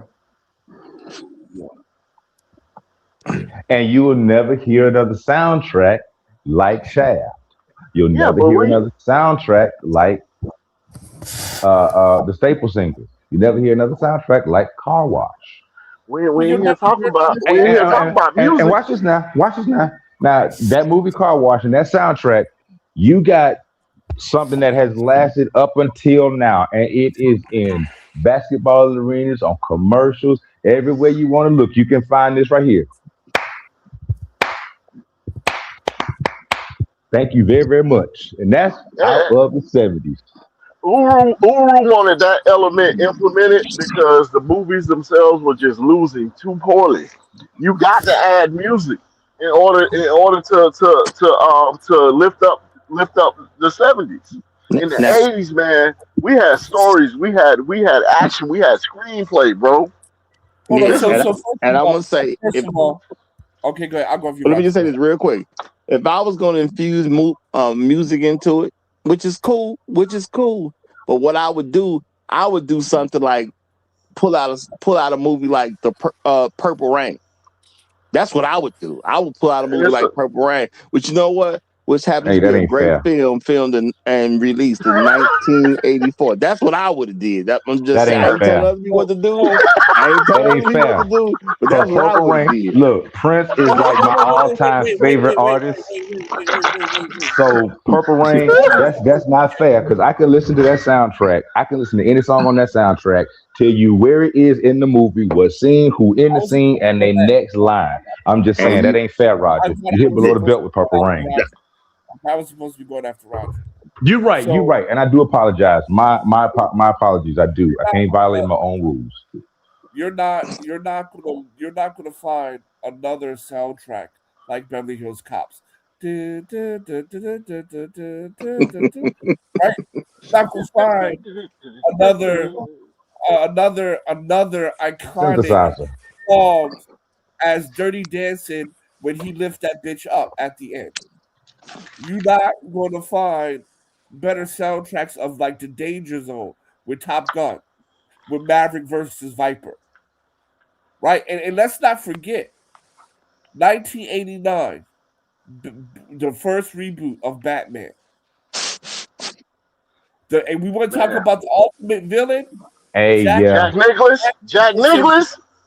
Now, I ain't gonna Man. lie. I ain't gonna lie. The '80s did give us the best black villains of all time. Yeah. And let me let my play here. Since we want to talk about scary movies, ain't nothing more scary than Misery. When Ooh, when ooh. she put the board Hey, with my ankle hurt when you said that. My ankle twitched when you said that. and grabbed that sledgehammer Uh, and Kathy Bates went to work. Oh. And, bruh. and matter of fact, since y'all don't want to talk about chicks looking good, let's talk about crazy chicks. Kathy Bates in Misery, Fatal Attraction. Let's where she split the baby's bunny rabbit and put it in the pot,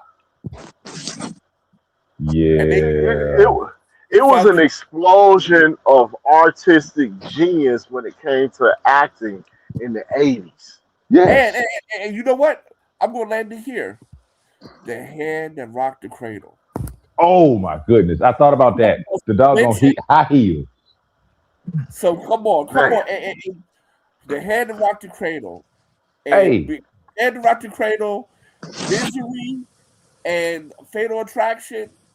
Come on, come hey, on, man. I'm not saying that I don't rock with the '80s because I do. Yeah, we talk about movies and music that I grew up with. Like I say, Prince is one of my favorite artists of all time. So when you say Right. Purple Rain, I'm like, yeah, that is in my opinion, that's the greatest soundtrack ever put together. Well, In I'm just my saying. opinion, I'm just saying it just happened to go along with this great film.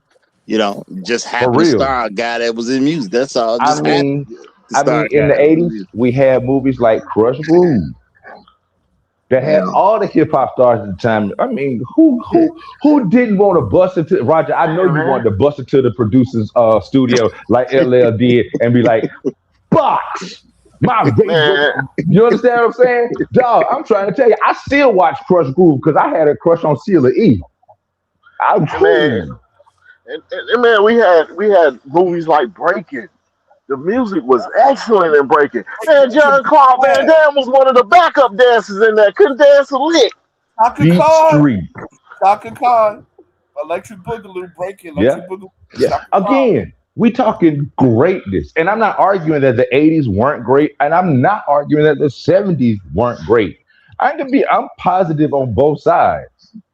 I'm not going down the '70s for the sake of the '80s, and I'm not going down the '80s for the sake of the '70s. Well, I'm gonna celebrate the '80s. I'm gonna But this celebrate the is '70s. versus. Y'all decide which one is best. I'm not in that argument. okay. But I'm Well, gonna this make it is hard for all of versus. y'all. I appreciate it. I appreciate it. Oh, and I want to challenge the audience to something for all you guys listening to this. If you like horror movies, go watch The Nightmare on Elm Street, the Yeah, first edition of it. I Bruh, ooh, promise you, you won't sleep for a week. yeah, now, I ooh, did. If you ain't never seen that movie, you will not sleep for a week. now, and I want to throw something out there too. Now, driving Miss Daisy. Oh, It's beautiful to see what a black man did to that white woman on film. Now, let's not act like that didn't mean something to black folk. Okay, we ain't gonna act like that. And I want to say shout out to what was that? Was that School Day? Mm-hmm. I had to watch that film. I remember being told I got to sit down and watch School Days. That's the only way I'm gonna keep my black card. Nigga, you ain't seen School Days? No, I ain't seen that. No, we about to watch that today. Come on, man. That's how that was. Okay, Coming so to America has that same effect. yeah, I don't know of the 1970s where you had to see certain stuff to keep your black card, but I know that it was Yeah, the certain films in the Match, 80s. They Superfly, said all of the black exploitation films, because folks would talk just like we talking. You ain't black if you ain't saying Superfly, because those were the heroes. Again, this was a different era. They were celebrated because they showed something different that folks hadn't seen before. So yeah, they gonna have different heroes, but their heroes ain't gonna be our heroes. Yeah, in the 80s we had, man, please. I was just trying to keep a black card. That's all I was doing. Trying to keep Hey, a black listen. Look. It was just certain movies you watched. Everybody watched them. Everybody watched them. For real. Everybody watched School Days. It's especially, when it came out, that's like one of them times where colleges were highlighted. It was another very volatile time in society. Soundtrack from School Days, and this has never been done again. To where you had a crowd live following shooting a video. Public Enemies, Fight the Power, 1989, another song. Man, they had all of New York out there, like for real. Nobody's ever done that, and that was hip hop. That was phenomenal. Nobody Well, was hurt. It wasn't no mass shooting or nothing like that. It was just a whole sea of black folks in New York celebrating, talking about fight the power. Now when the you say thing that about that, happened? When say that what? happened again? When that happened 1980, again? 1989. Damn. I'm proud to say that. I remember that. I do. I remember when that video first dropped. Like for real, that was big. Yeah, that was Spike a Lee long was way from the big. 70s. I Yeah. know. Spike Lee was big. Eddie Murphy was big. But they were big because the 70s kicked the door down on a lot of stereotypical black roles. And now you only gonna go so far. You only gonna go so far. Like Roger, you only gonna go so far with your channel, and then somebody else is gonna take it and go further than you. One, you gonna run out of strength, and that's just a natural progression of things. So Yeah. yeah, the 80s went further. I'm not saying that it was an amazing leap of technology like we had going from the 80s to the 90s, the 90s to the 2000s. No, but it was a leap in progress. And that still gave a slight edge to the product that was output. Well, That's I all. mean, But I it ain't was a even give and take. You had a lot more synthesizer and a lot less human touch. It was a give and take. see. I didn't even bring up films like Back to the Future. You know what I'm saying? Just because of quote unquote technological issues. I didn't even do that. You know. 88 miles an hour was real fast back in the 80s. Yeah, exactly. I'm saying I let that 75. slide. You know what I'm It saying? was I let that it was 75 miles an hour for the lightning strike. slide. And I, things like The Shining. You know, they just use good storytelling to get into people's head. Because everybody was telling me about The Shining, The Shining, The Shining. Film Yeah, released but in 1980. I'm just saying. he had a lot of films that were released that told a lot of stories, that told a lot of secrets. Also, in the 70s and 80s, they told what it was the same one, The Shining. That's where they that's where conspiracy theories get their thought that the moon landing was fake. Right. Which Uh-huh. And still now sticks to this day. to be fair to the 70s, the Wizard of Oz told the secret of what's gold and silver and how it was being used. Yeah, it was a That lot was of things produced in the 70s. that came out of both decades that are good. I mean, for me, I can't declare a winner. I leave that up to y'all because I love both decades. You know what? I appreciate the 70s. I really do. But I'm gonna say, as a kid growing up, what was I referred back to more? Stuff in the 80s. You Because that's know, all you can watch on TV. Your mom and daddy wasn't finna sit you down and watch the Mac. You wasn't getting ready to watch. Man, if you don't hush yourself up, you well, I probably didn't did watch watch none of the them Mac. until after you got grown or old enough to sneak out and do it yourself. we can't help y'all produce stuff that was so scantily clad and so raunchy and nasty that you couldn't show it to your kids. We can't help that. Wait, what? What you talking about, y'all? What? I didn't produce nothing. I don't get no royalties on none of this. I'm just saying I like both of them. Y'all is not finna crucify me because I'm up here by myself. No, no, no, no, no, no, no. Look, This ain't gonna be no we dog pile on chef. No dog pile on we the pitmaster. we we had Revenge of the Nerds. You know, our Hey, parents the trying to keep '80s. us from watching that. The '80s also. Yeah, Hey, that since you been bring that something. up, we also had Goonies. Oh man, There forget you about go. Dog, I ain't even lying. That right there, man, it don't get no better than that. So But again, to be fair, the 80s is not our decade. The 90s is our decade, or at least for me. yeah, Because like half the 80s, I wasn't even 1 year. I was like one to five. I'm not we, watching shit. Yeah, well, right. somebody told you how great these movies were. Stuff like The Last Dragon that you had to see. People were oh Yeah, so my excited about. goodness. The movie had been came out, but people were so excited about this particular movie. You done went to somebody house. You ain't seen The Last Dragon? You got to watch this. Come on. because You ain't seen The Last Dragon? my generation is the 1990s, right? So it ain't biased here. It's just the 80s just was better Yes. because Yeah. Okay. the 90s is really what I remember. And Well, and no, I don't worry. remember more of the '80s and can actually vibe with more of the '80s.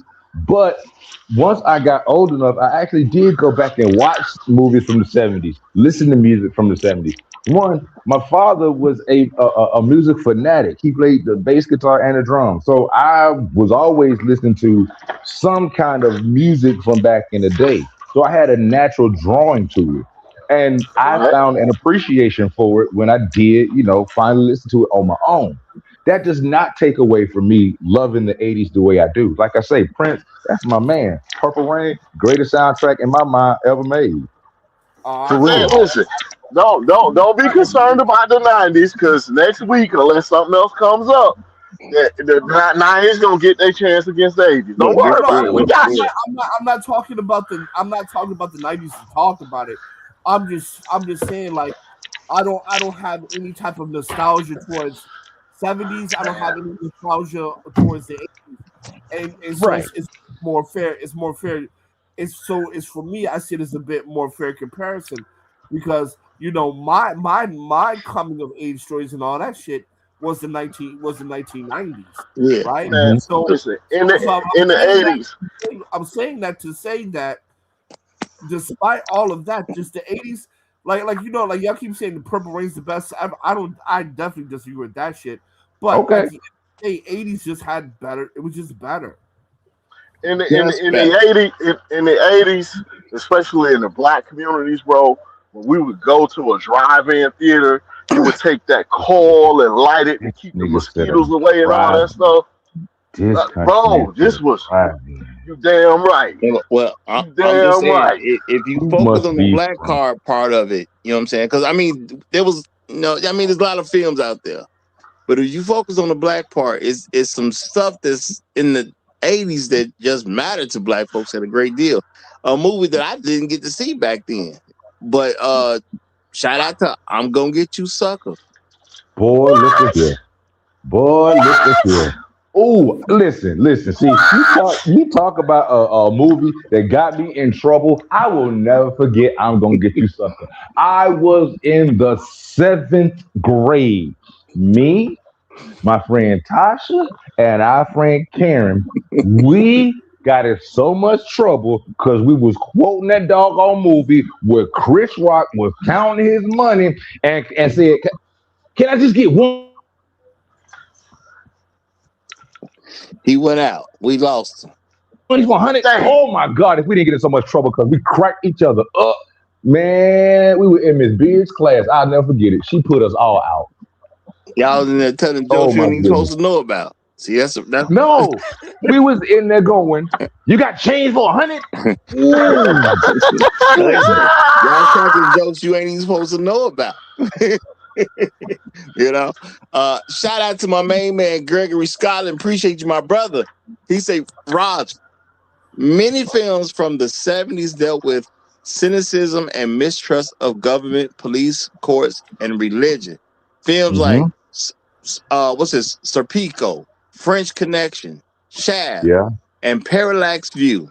You know what, Gregory Scotland? I appreciate you doing that. I really do. They need some help over here.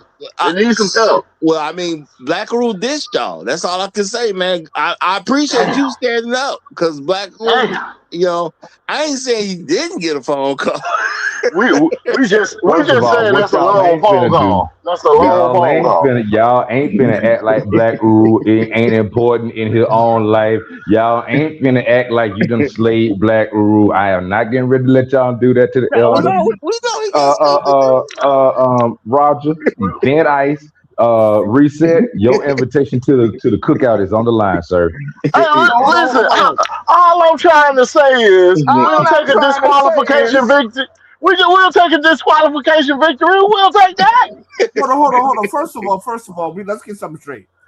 Black Uru lost when he mentioned Superman. Right? He lost. He already lost. Right? Because when that horse took him out in the 80s. You know what? I don't like y'all no more. I don't like y'all no more. I don't like y'all Negroes no more at all. Oh my goodness. Yeah, all I'm trying to do is while he's away from the panel, all I'm trying to do is kick him in when he's down. That's all I'm trying to do, man. When am I going to really get a chance to stomp him out? When am I going to really get a chance to stomp him out? First of all, he came in swinging. He started clipping our movies, talking about all this stuff about, well, you know, the franchise started in the 80s. He was really trying to clip our ammo. And I'm not going to say it wasn't a smart move. And then when he got called out on it, he said, y'all ain't just dealing with anybody. So now why I can't say this phone call seems extra long. That's all I'm saying. You know? God is good. God is good, brother. That's all. God showed up, gave him a nice long phone call. He might be making some big moves right now that's really, really important. But at the end of the day, I can't tell you why he really ain't here. I can only speculate. He said, y'all not doing anybody. Then when I said, okay, well, Terminator 2 lost in the 80s, and he was like, you never established that. So I said I did. Got it.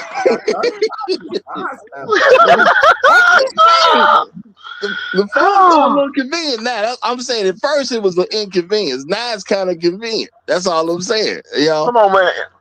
And then for you know, black movies, bro, Mississippi Burning was big for the black community. Yeah. I'm saying. Yeah. I'm saying. True. You know? Man, yeah. I mean, come on. The 80s just had too much. Mississippi Burning. Come on, man. The 80s just had too much. It had too much iconic. What the 80s had was more diversity.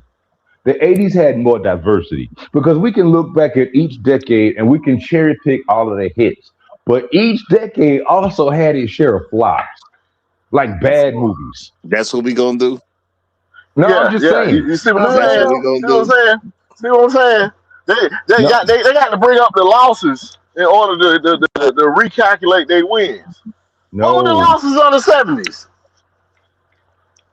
I don't know right now. Right. So we ain't gonna talk about that. Well, I mean, stand by. Hold on. You just wait a minute. You wait a minute. I got something for you. Are forgettable movies for a reason. That's all I'm saying. Forgettable movies. When I talk about greatness, I start bringing about who did something the best, who did something that was really, really good. I don't talk about somebody. You know what? I done had so many arguments with people about LeBron James, and I never bring up the fact that he lost in the finals. I don't never bring that up. I just talk about what he did good. How did I know Roger was gonna find a way sometime on this screen to bring basketball up? How did I know that? I'm not. I'm just saying I don't use people's losses against it. When you talking about greatness, we got to talk about your wins. What are your wins? And all I'm saying is the 80s had a lot of great wins and a lot of different areas, and it had wins in culture areas for us as black folks too. I'm just saying, you know, that's all I'm saying, brother. I ain't saying the 70s didn't do their thing. I respect the forefathers, the people who, you know, built up the stuff that we had to build on. We appreciate standing on their shoulders to outdo them. That's what we supposed to do. Exactly. But I've been going at story writing. I ain't even throwing all that technology stuff in there because I'm like, okay, yeah, 70s didn't have as much technology, but if I just look at the stories, what did people tell me I had to go see? I'm a kid growing up. What did everybody tell me I needed to see? How did I keep my black card? Bro, you got to get this under your belt. They weren't telling me about no movies from the 70s. They was telling me about movies from the 80s. That's all I'm saying. Okay, that's all I'm saying. Now, shout out to Gregory Scotland one more again. He said, hey, Roger, starting with the late 1960s, we had these established cop films and a vigilante violent films like Built, Dirty Harry, even Death Wish. You know what? I ain't even heard of Built. I'm not saying that as a shot. I just haven't heard of Built, so I'm kind of curious about that one. You know, now Dirty Harry, I gotta pay respects to. Death Wish must pay respects to. Real talk. I just haven't seen Built, but I gotta give you respect for the other two for sure. I heard of Built. It was a piece of crap. So, but I want to say this because I got to get on Black Uru about this Superman because he was saying it like it was tough. And let's be honest, gentlemen. Historically, which one has been the best? By the way, that was a phone call. That was a phone call right there. Yeah, real quick. I just gotta say he got this in the chat. He said sorry for my absence, but I should be back sure. See, Black Uru heard. So he'll be back. He'll be back in 1 hour and 4 minutes and 58 seconds. I will say this real quick. Also about the Superman point, because you never need to hear this again. Historically, Superman has flopped every decade. Historically, Batman hasn't. Batman was a better movie, man. It's still the Batman series have been a better movie back then, a better series now, and forever will be. Superman just sucks. And when we go from 80s to 90s, I will pass on Batman because it kept getting better and better. See, I ain't gonna restrict my opponents from stopping me from saying, hey, we had it, y'all got it now.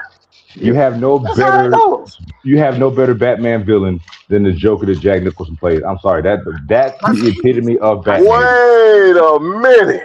No sir, no sir. Michael Keaton, Jack Nicholson. That's it. No, the young fella. What was it? The guy he killed himself. Oh God. The Knight, the Dark Knight. And I'm gonna say shout out to Gregory Scotland. He said, "Rod, you ain't never seen the Mustang in charge of chasing." A car chasing? I got to inform you. No, I have not. I have not, my brother. I have not. Maybe I'll look it up, but I have no reference point to that Mustang in charge of chasing. I have none.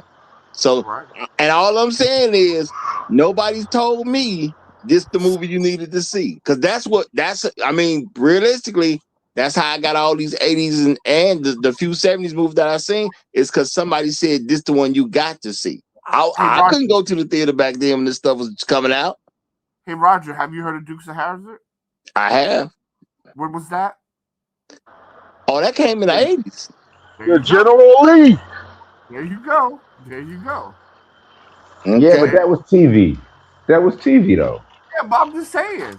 Even TV was better than 70s bullshit. I'm sorry. Be fair, we can't count TV. We can't count. Unless it was a movie made for TV. Now, well, I'm just saying, like 70s, man. Like for me, man, all I remember about 70s is like the black exploitation, the pimps, the hoes, the drug dealers. Just nothing good about black people. Now, I'll be fair to the 70s. They had stuff like Casablanca that was classic. They had some classic stuff. They do. Yeah, like mainstream stuff, yeah. not for black. Right. And I want to say this too, because shout out to Gregory Scott. He said, "Well, Roger, we did grow up in different decades. It is understandable." Now I'm gonna say this, Gregory Scott, because I want this to be heard. Look, now Roger be on stuff sometimes. Superman was my favorite superhero growing up, but I'm not gonna say nothing to help Superman because technically the first one was in 1978, so I ain't gonna say nothing to help. That's just what it is, bro. And there's nothing I'm gonna say to help the 70s on some real. I can respect what you said, but I can't help them right now. I can't help them. And you know what? It is what it is. The guy who was really, who was swinging his sword earlier, he done abandoned them. So the best time to kick a man is when he already down. Your foot that much closer to the ground. I'm saying, brother, that's when you do it. You kick him when he down. Why wait for him to get up? So I'm stepping all over the 70s right now. It is what it is. Their great defender has abandoned them. And I accept he took a phone call. I believe that. That don't mean it took this long to handle whatever business they got handled. But I accept he took a call. And sometimes timing is a mother. That's all I can tell y'all. Timing is a mother sometimes. But I know for sure, films with all this great cultural impact, you know what I'm saying? My black card was at stake with multiple films because I had to watch this. And they didn't show me a bunch of films coming about the 70s when my black card was at stake. When I went to friends' house, they was like, "Oh, your mom ain't let you see this. You got to see this." They was pulling out movies from the 80s. That's all I'm saying. Oh, sorry. We got a flag on the play. Superman and the Mole Man, 1951, the first Superman feature film. So, you trying to strip? Yeah, Superman's gone.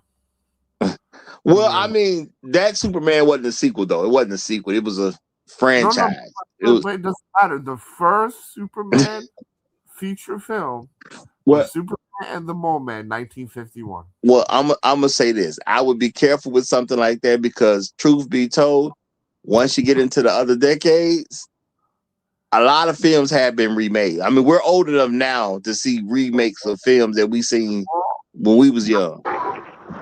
Well, I mean, for the sake of Black Uru, I will give him Christopher Reeves as the original. I'll give him that.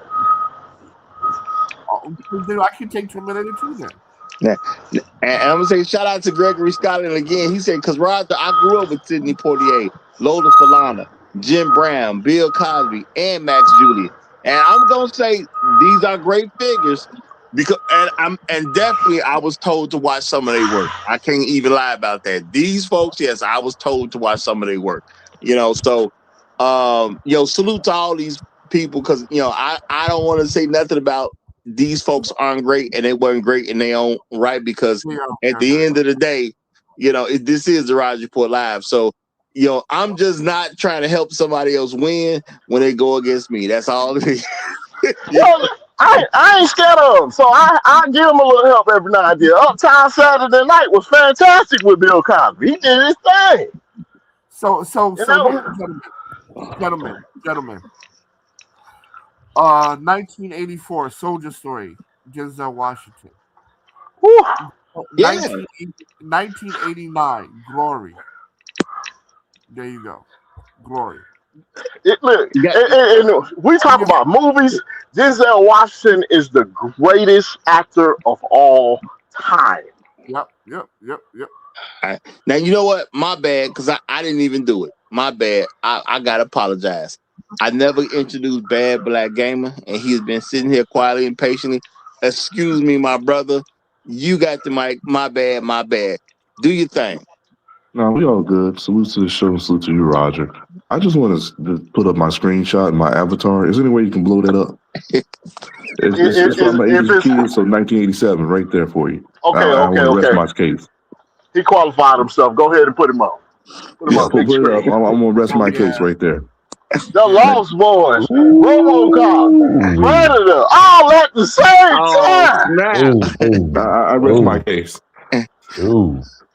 That's Nah, a nasty one right there. I ain't gonna lie. That's I'm just nasty saying. right there. That's nasty right there. Cause the Lost Boys, like for real, RoboCop.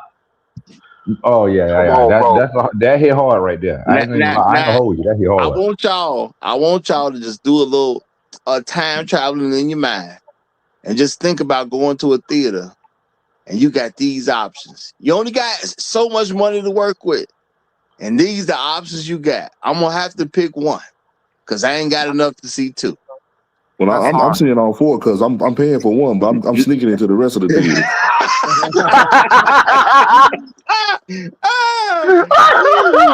My Yeah, but man. you can shut that down. I'm sneaking into all four of them. I'm paying for one movie, but I'm gonna see all four of them. Yo, My RoboCop, man. the first RoboCop, tough. Lost Boys, in my mind, is the best vampire movie of all time. Just saying. I can agree with that. I can agree Lost with that. Boys is the best vampire movie. I mean, Ryan Coogler did his thing with Sinners, but Lost Boys, hands down, the best vampire movie of all time. And I remember you saying that beforehand, so I know you just ain't saying it for the sake of the show. You was arguing that beforehand. Yeah. And then Full Metal Jacket, when they marching, Eskimo Coochie's Mighty Cold. Yeah, and I gotta say, shout out to Bad Black Game. I don't know what made you go pull that up, but that's a hard blow right there. That's a hard blow. You know, 1987. That's Man, all I gotta say. Rest my case. Yeah, that's a wrap. man, That's a wrap. we used to pass by billboards like that and be like, "Ooh, man, I want to go see the movies." Man, this was the best, bro. and nowadays, you pull up what's playing in the theater. You like, do I want to go see any of these movies? You know, so I mean, the 80s had great storytelling, and I'm gonna say great innovation too, because a lot of those were original films in the 80s. Now Blackwood was kind of cutting us down with the original stuff, but a lot of them 80s films were also original films. Okay, I ain't never heard of no RoboCop before that movie came out. All the different stuff I've seen, I ain't seen nobody ever report that like RoboCop even from the 1950s to 60s. But it changed the way you saw stuff. It definitely changed the way you saw stuff. Shout out to Gregory Scotland one more again. He said great movies from the 80s. Gandhi, Thief, Return of the Jedi, Lean on Me, Killing Fields, just to name a few. I'm gonna say that's a heck of a list right there. When we think about it, that's a heck of a list right there. Okay. And just a side note, because Netflix is trying to buy Warner Brothers, so movie theaters are gone. I would say buy you some stock in Netflix before the merger is made. Yep. Now I'll throw this out there. Now I Googled best films of the 1970s. I'll tell y'all what popped up. It says Apocalypse Now, which was mentioned. Star Wars, of course, which was mentioned. Smokey and the Bandit. We got The Godfather, that of course was mentioned. What's his Close Encounters of the Third Kind? That was mentioned. Yeah. Man in the Wilderness. No. I don't even know about that one. Slapshot. I at least heard of Slapshot. I'll say that. Never seen it, but I at least heard of it. The Outlaw Josie Wells. I'm just gonna say that cover go hard. I'm gonna say that the picture go hard. I don't know. I'm not familiar with it, but that picture go hard. It makes me interested. Deliverance. Okay. Oh yeah, I wanted to talk about that one. I forgot. All right. We got the Deer Hunter. The Deer Hunter. Taxi Driver, which definitely has been mentioned. Saturday Night Fever. Halloween. Jaws. Those were both mentioned. Earthquake.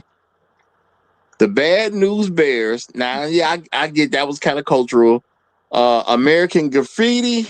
I believe that might have been cultural. I heard a lot about that film. Never saw it, but the way we were, I at least heard of it. Cheek and Chong's Up in Smoke. Yeah, yes, I heard sir. That was good. That was good. That was good. Superman and Super Vixens. And that's an interesting cover art on Super on Super Vixens. All right, Animal House, which of course has been mentioned. You sure Silent you on the Running. right site, Roger? You sure you ain't on one of them hot boy sites? This Google, brother. This Google. Silent Running. We got Silver Streak. I see my main man Richard Pryor now. Okay. Rocky, of course, been mentioned. The Poseidon Adventure. I don't know if this list is shifting anything for me. I'm just gonna say that Every Which Way But Loose. We got Blazing Saddles. Mm-hmm. That was excellent. Okay, we got Thornton Green, which somebody mentioned earlier from the chat. One Flew Over the Cuckoo's Nest. I've heard so much about that one. Boulevard Nights, Bruce Lee Into the Dragon. I'll do a few. Yeah, I'll do a few more. Let's do about 5 more. All the President's Men. Barry Lyndon. So I ain't even heard of that one. Barry Lyndon. The Conversation. I've never heard of that one. Clockwork Orange. Never heard of that one. Yes, I heard it. Classic. Malcolm McDowell. You never heard of Malcolm McDowell? No. Clockwork Orange? Yeah, dog. That's never heard of that one. That's a 70s cult classic. Like, for real. That's a 70s cult classic. They still go to matinees today, kids. To see. 20-something. To see Clockwork Orange. Yeah. Well, I threw a few out just to kind of help the 70s since that guy who was supposed to help them kind of dished them. But hey, if some of their best films are films that ain't nobody even mentioned to me, I can understand it. That's all I'm saying. I can understand it. You know? Makes sense to me. Hey, listen, going forward, I do have a rating system that I just thought of. And Man, ain't nobody listening to you, Otis. That's all right. You're going to hear these 80s movies again next week, though. Not if I take your suit. I apologize. I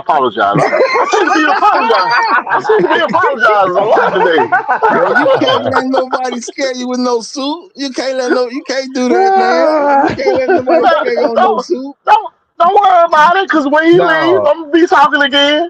Now, I'm on reset.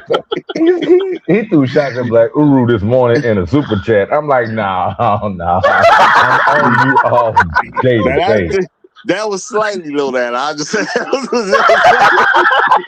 that was just dirty. You gonna smack the elder and give Roger $5 while you doing it. That's just dirty. That was I mean, Roger got paid. I don't see the problem. What's going on? I'm just trying to help Roger. I couldn't say nothing too much, and technically you ain't insulted or nothing, so I couldn't say nothing too much. Look. Black Guru.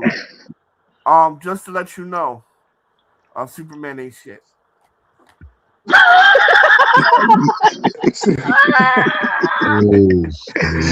the room you walk back into. Superman is the quintessential, heroic American figure. Like it or not, is the quintessential. Yeah. But if you look up Superman franchises versus Batman franchises has historically done better at the box office than Superman. Wait. The Batman franchise did have the advantage of technology, especially in the 90s. So we can't do that. We can't compare 70s Superman to 90s Batman. 80s. Yeah, but Batman did come out in 1989. First movie I seen it at the drive-through with my family. That's the first movie I remember going to see. Y'all just started talking Batman, and then y'all went into Batman in the 90s because y'all said Dark Knight. So see, when y'all say Batman, I know which Batman y'all. Michael Keaton Batman. Michael Keaton. No, that's not true. Because when you talked about villains, I said the best villain. Because you said who had the best villains of each genre, and I said the best villain was Jack Nicholson, the Joker, right? Batman. So we were talking about we were talking about the 1989 Batman. 1989. What's his name? Michael Keaton. Michael Keaton. By the way, Prince did the soundtrack. Prince did the soundtrack to that Batman. I still got that CD too. Well, listen, I'm gonna tell y'all like this. It's just like when we be talking to these women, and they be like, "Well, I ain't gonna be feminine unless you be masculine." Listen, I don't care why you ain't feminine. You just ain't feminine. See, I don't care why they movies ain't as good as ours. They just ain't as good. It don't matter. The Exactly. reasoning, all that reasoning don't matter. Well, y'all had better technology, so y'all had more money, so y'all had more better actors, so y'all got Purple Rain, so. Well, my thing is writing is writing. And shout out Okay. to Governor Scotland. I'm gonna say he said, Roger, check out the film Wild in the Porsche. Wait a minute, Wild in the Streets with the young Richard Pryor. You know what? Mm. We might do a culture review on that one. We might do That'll a be culture cool. review on that one because that's interesting to see a young Richard Pryor film. You know, that great Yeah. idea. Thank you, brother. Great idea. Real talk. I mean, you see some of the stars that did blow up in the You know, '80s, and you go back and you look at some of them that it's worked a in the tough '70s. it's a tough comparison. I mean, obviously the more recent films have the advantage of technology. They were good films. I definitely continue to give props to Michael Keaton in particular and Batman. I think The Dark Knight were superior films, but I I don't really recall being particularly impressed by I forget his name, the actor. I thought he was somewhat underwhelming in those Yeah. films, ironically, because he's generally a good actor. But I thought But Christian Bale. his Bruce Christian Bale. Wayne, Yeah. yeah, Christian Bale. I thought he Yeah. was underwhelming. Ironically, I thought the films were better than him. Yeah. I Like agree. all of the films I were agree about better that. than I him. agree. I agree with that too. And in between, what's his name? In the first film, Ra's al Ghul, Michael. um, Yeah, he was a good and of character. course, late great Heath Ledger, and then the guy who did Bane. They were all better than him. They were all significantly better than him in Yeah, all they three of carried those the films. movie. Even the Scarecrow guy in the first film was fantastic. So yeah, that was the only interesting thing about the only interesting negative thing I had about that particular trilogy, and that was he was somewhat I don't want to say the weak part of him, but he certainly was not the best part of those films. Well, and I'm gonna say, when they did that big Flash film, they went back for that guy in the '80s. They said, Michael Keaton, we got a lot of Yeah, Batmans he to went pick back for from, Michael Keaton. but we prefer Yeah. you.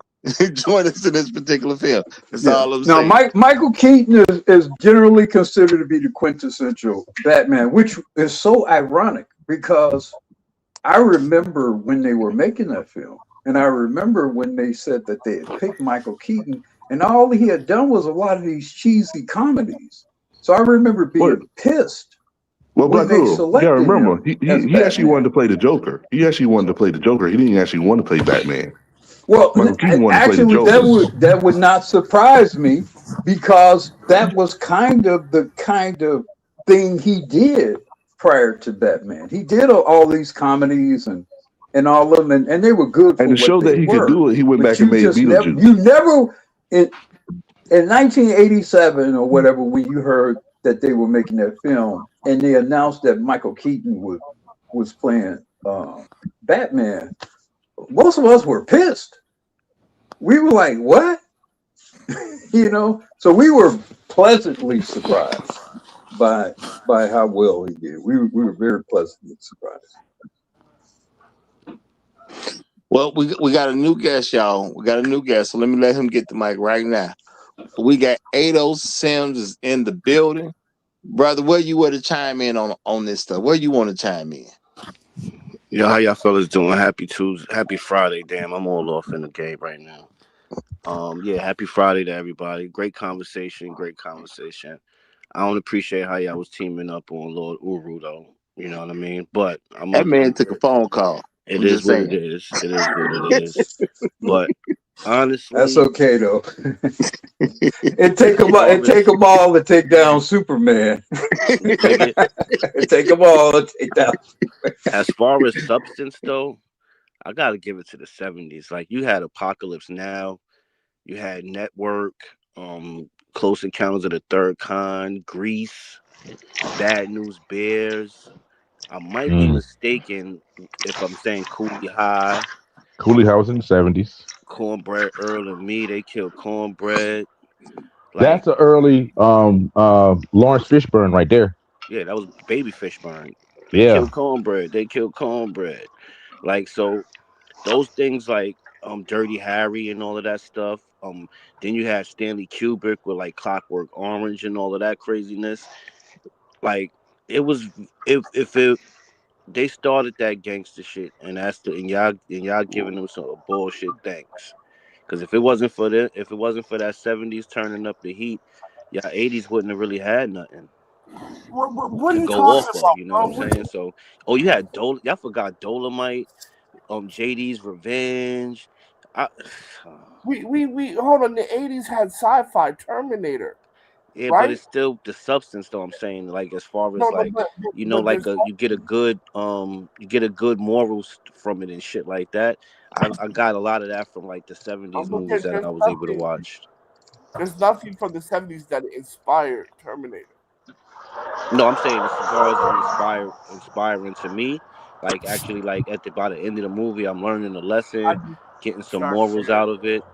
Oh, Terminator, this that shit is ain't really this a teach me nothing but I take the can't batteries believe this out. a old GI Joe watching nigga. He wanna know because knowing is half the battle at the end of the movie and You shit. dig I it? just want to say this, man.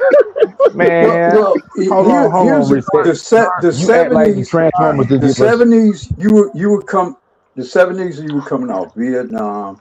You were coming off the Nixon, Watergate, and resignation of president. First time a president had resigned, in lieu of a possible impeachment. His own party had turned against him. The Republican Party turned against him.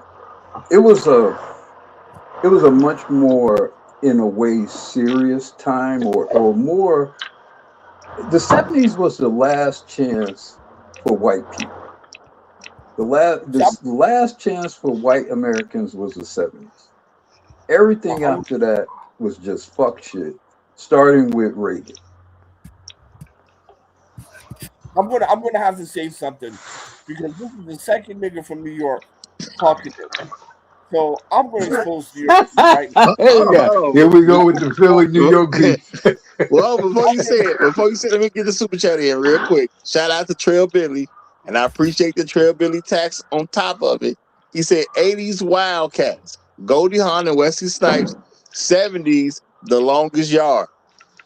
Uh, The good mentions, beginning. very good mentions, very good mentions. That's all I'm That's saying. the Very good beginning. mentions. That's the beginning of feminism. We gonna herald feminism so we can win this thing. Come on now.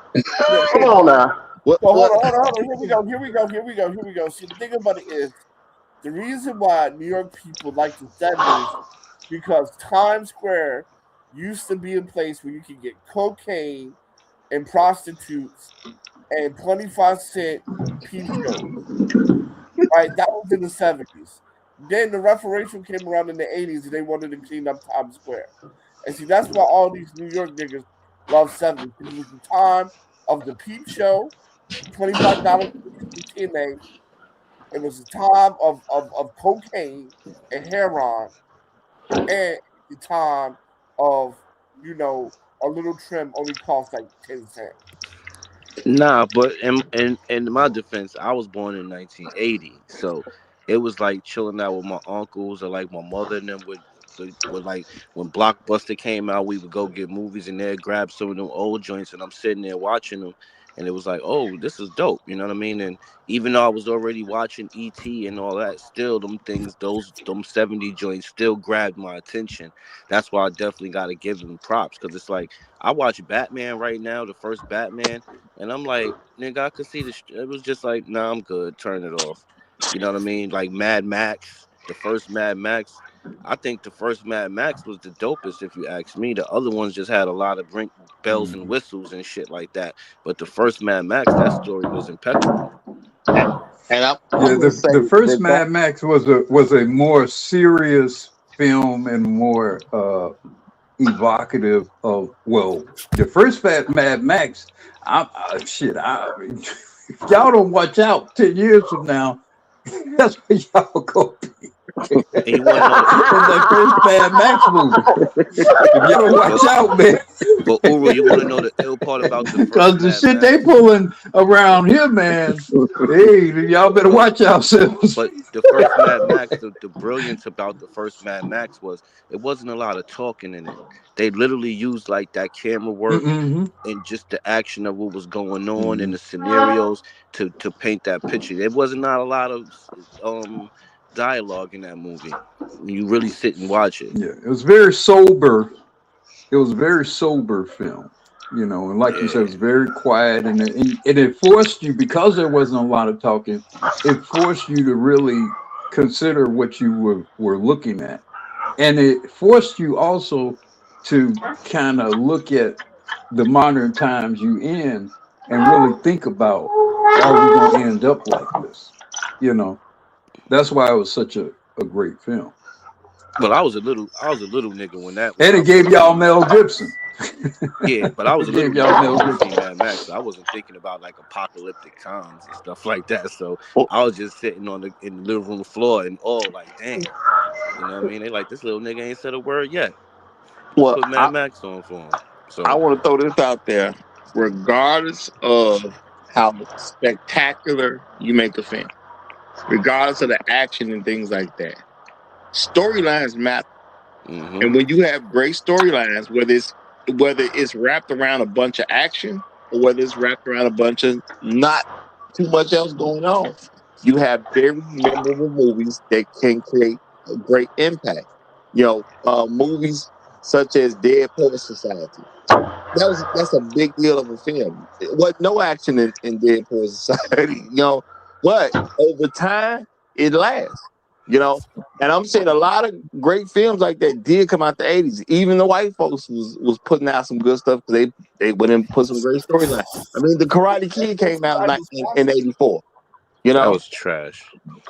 What? The Karate Kick Kid was that nigga trash. off the panel. I, Kick that nigga off the panel.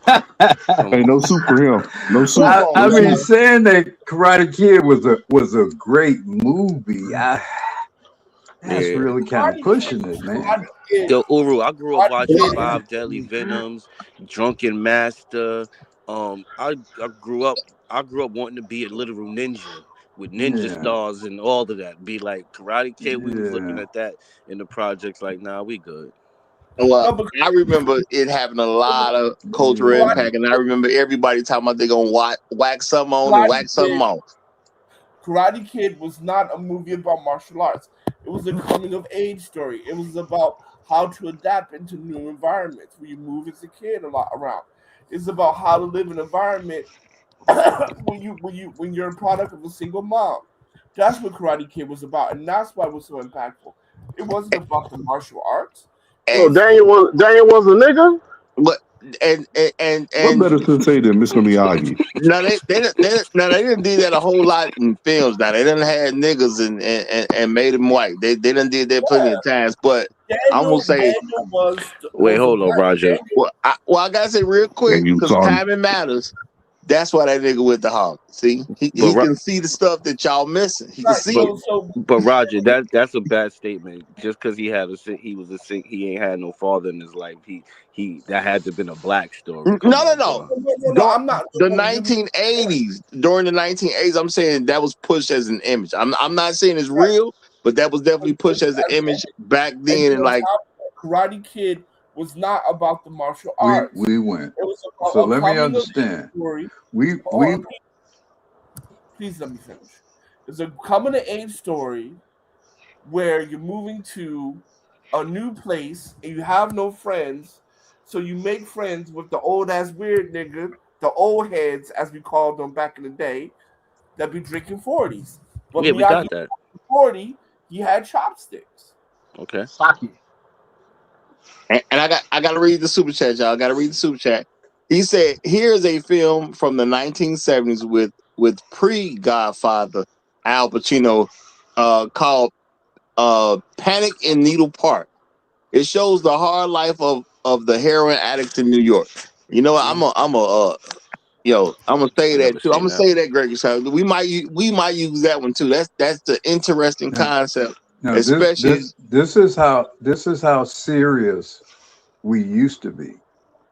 We used to be as a society. I watched that film. They showed us that film in high school as a cautionary tale against using drugs. That's how they used to be back in the 70s. Motherfuckers were much more earnest about things in the 70s, much more honest, much more integrity. Like I say, I kind of blame the fall in large part on the shit that Reagan did, because I think a lot of the crappy filmmaking that occurred in the 80s and after was a product of this overall less serious perspective about things in general. You know, this whole "don't worry, be happy" bullshit came up in the 80s. Wait, so You know, Uru, are you this whole campaigning for Make America Great Again? well, if making America great again is not the shit that they're selling today, is the exact opposite of that. And that's why I said, to me, the 70s was the last chance for white people. That was the last decade in this country. Brother, I let you talk. Let me finish. The 70s was the last chance where you had a fair number of white people who were earnest about what this country was and what it was not, and was willing to depict it in the art, in the music, in the literature. That was really the last decade of that. And that was largely inspired by the greatness of the civil rights movement and all that. Now, a bunch of fuck shit came up out of that too. Number one thing of that being the feminism. But there was real thoughts about things. There was real, themes. There were real themes, and they were more grounded and more realistic and more tangible. A lot of stuff came in the 80s. It was very interesting to look at. It was very exciting.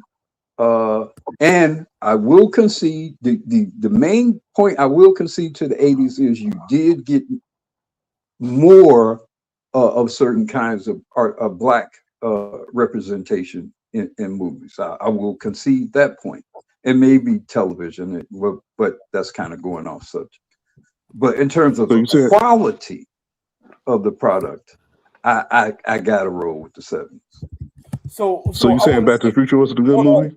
We need to freeze something right quick, because y'all niggas always telling me y'all can't take me nowhere. We can't. That ends today. The moment when Sims asked Black Uru to try to make America great again. All right, I don't want to hear that shit no more.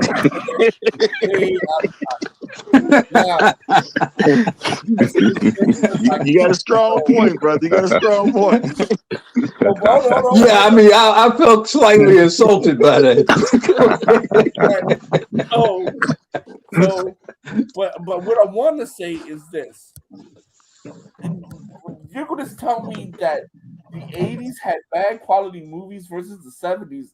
That is diabolical. No, nobody said bad quality. Nobody said bad quality. You listening with your. I said that I said in terms of the actual, from an artistic standpoint, standalone, this project right here, the 70s had, in my view, a more indelible effect.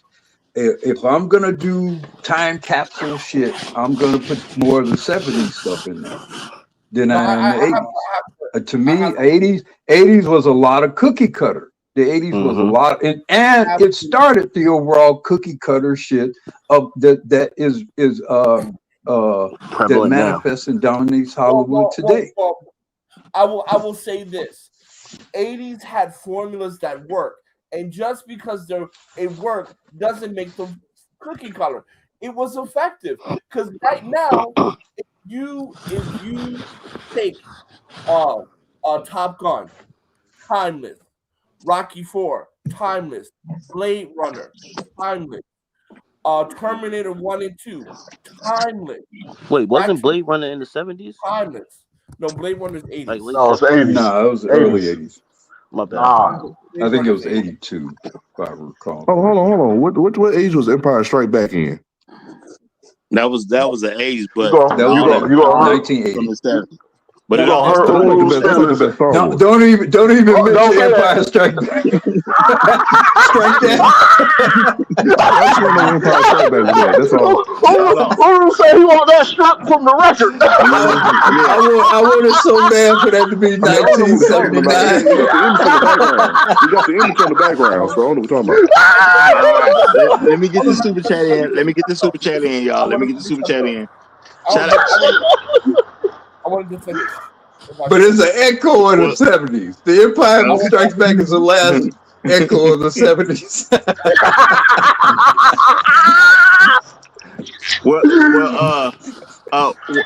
When Punani had hair, go ahead and say what you're gonna say. Then I gotta get in. I'm gonna read the super chat and say what I'm trying to say. And then on top of that, not only do you have timeless films, you also had classics like The Lost Boys.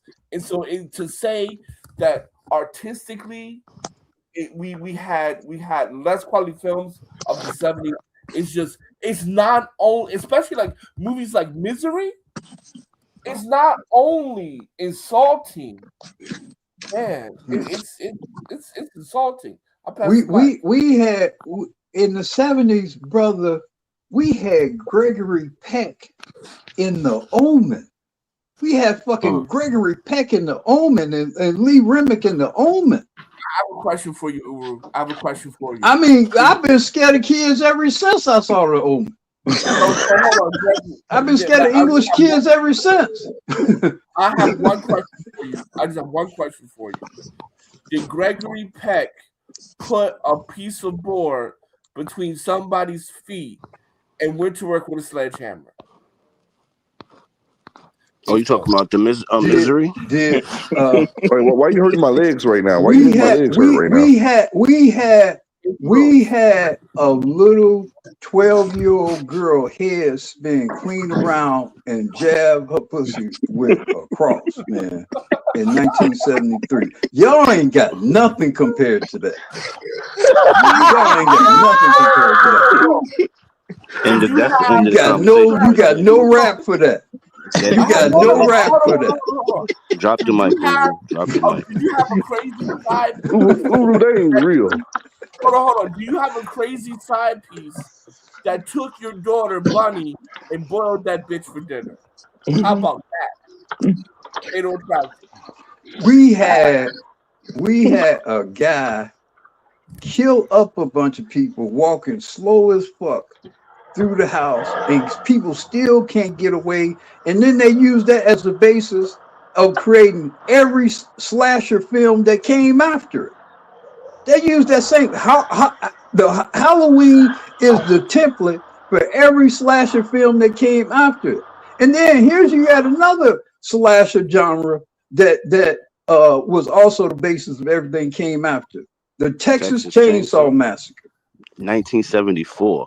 Well, first of all, there's let me let my plane here. There's a little nigga called Freddy Krueger that was so bad that nigga showed up in your dream and slashed your ass. He didn't need to walk. I couldn't sleep. I couldn't go to sleep as a kid because of that movie. That's it.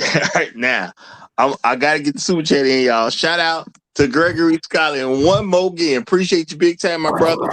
He said, "Hey, Reagan was cool in Death Valley days. Then, unfortunately, he became governor. Well, you know what?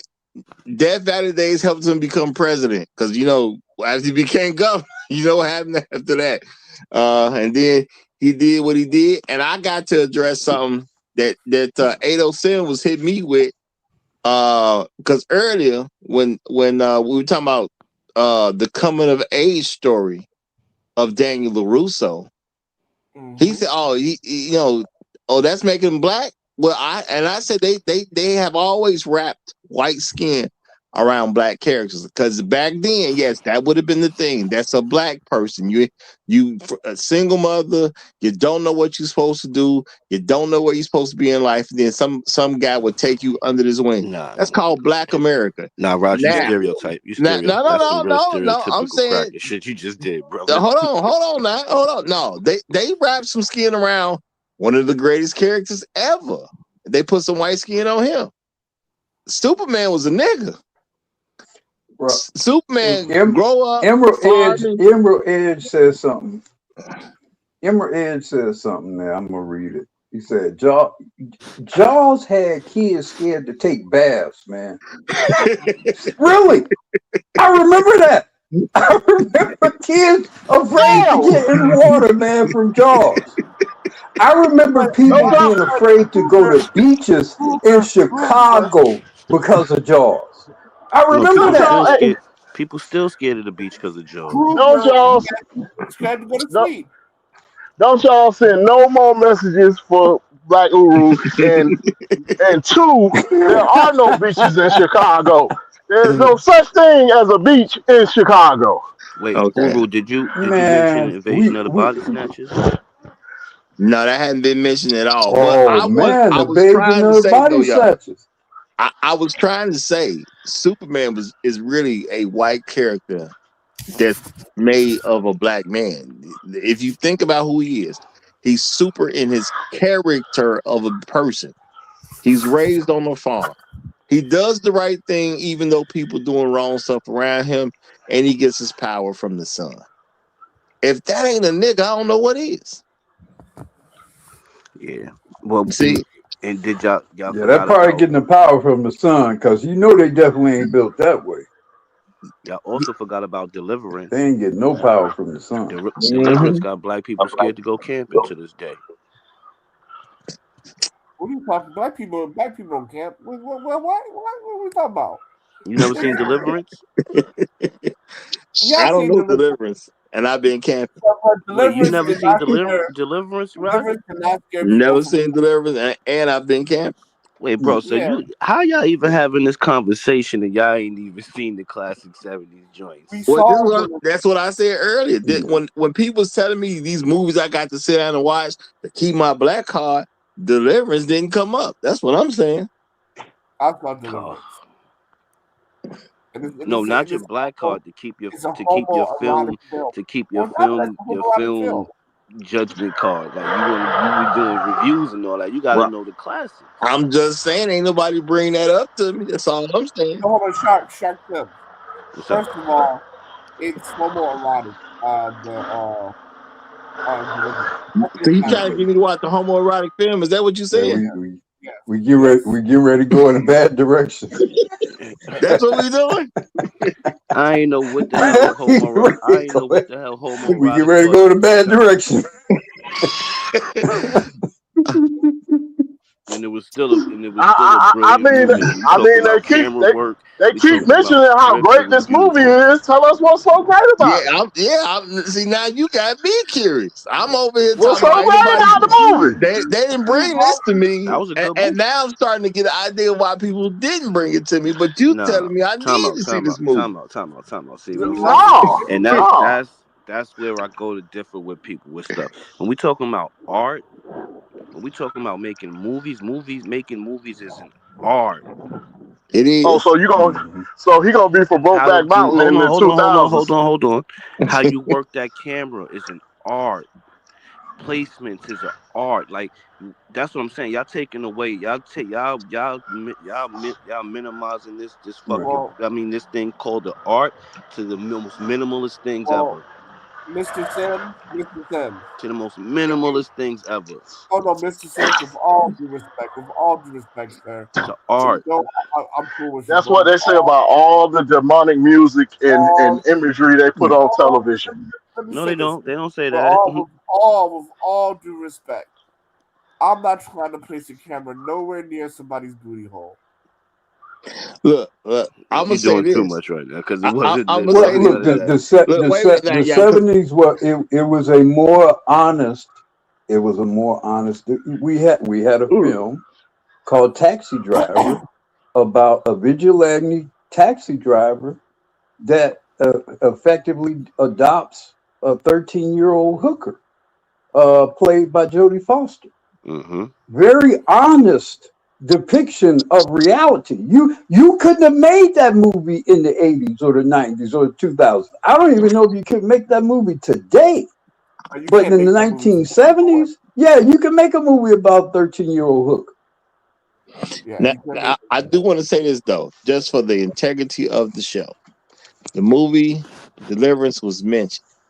Now Shark said y'all trying to reduce it to this, and obviously there may To a be gay some movie, basically. It You're right, trying to it, reduce it, it right. to it a Now, was gay it movie. was a it was a okay. great film. It was a great film. It was an earnest film about survival. And it had some very gritty aspects of it, some unforgivably gritty aspects to it.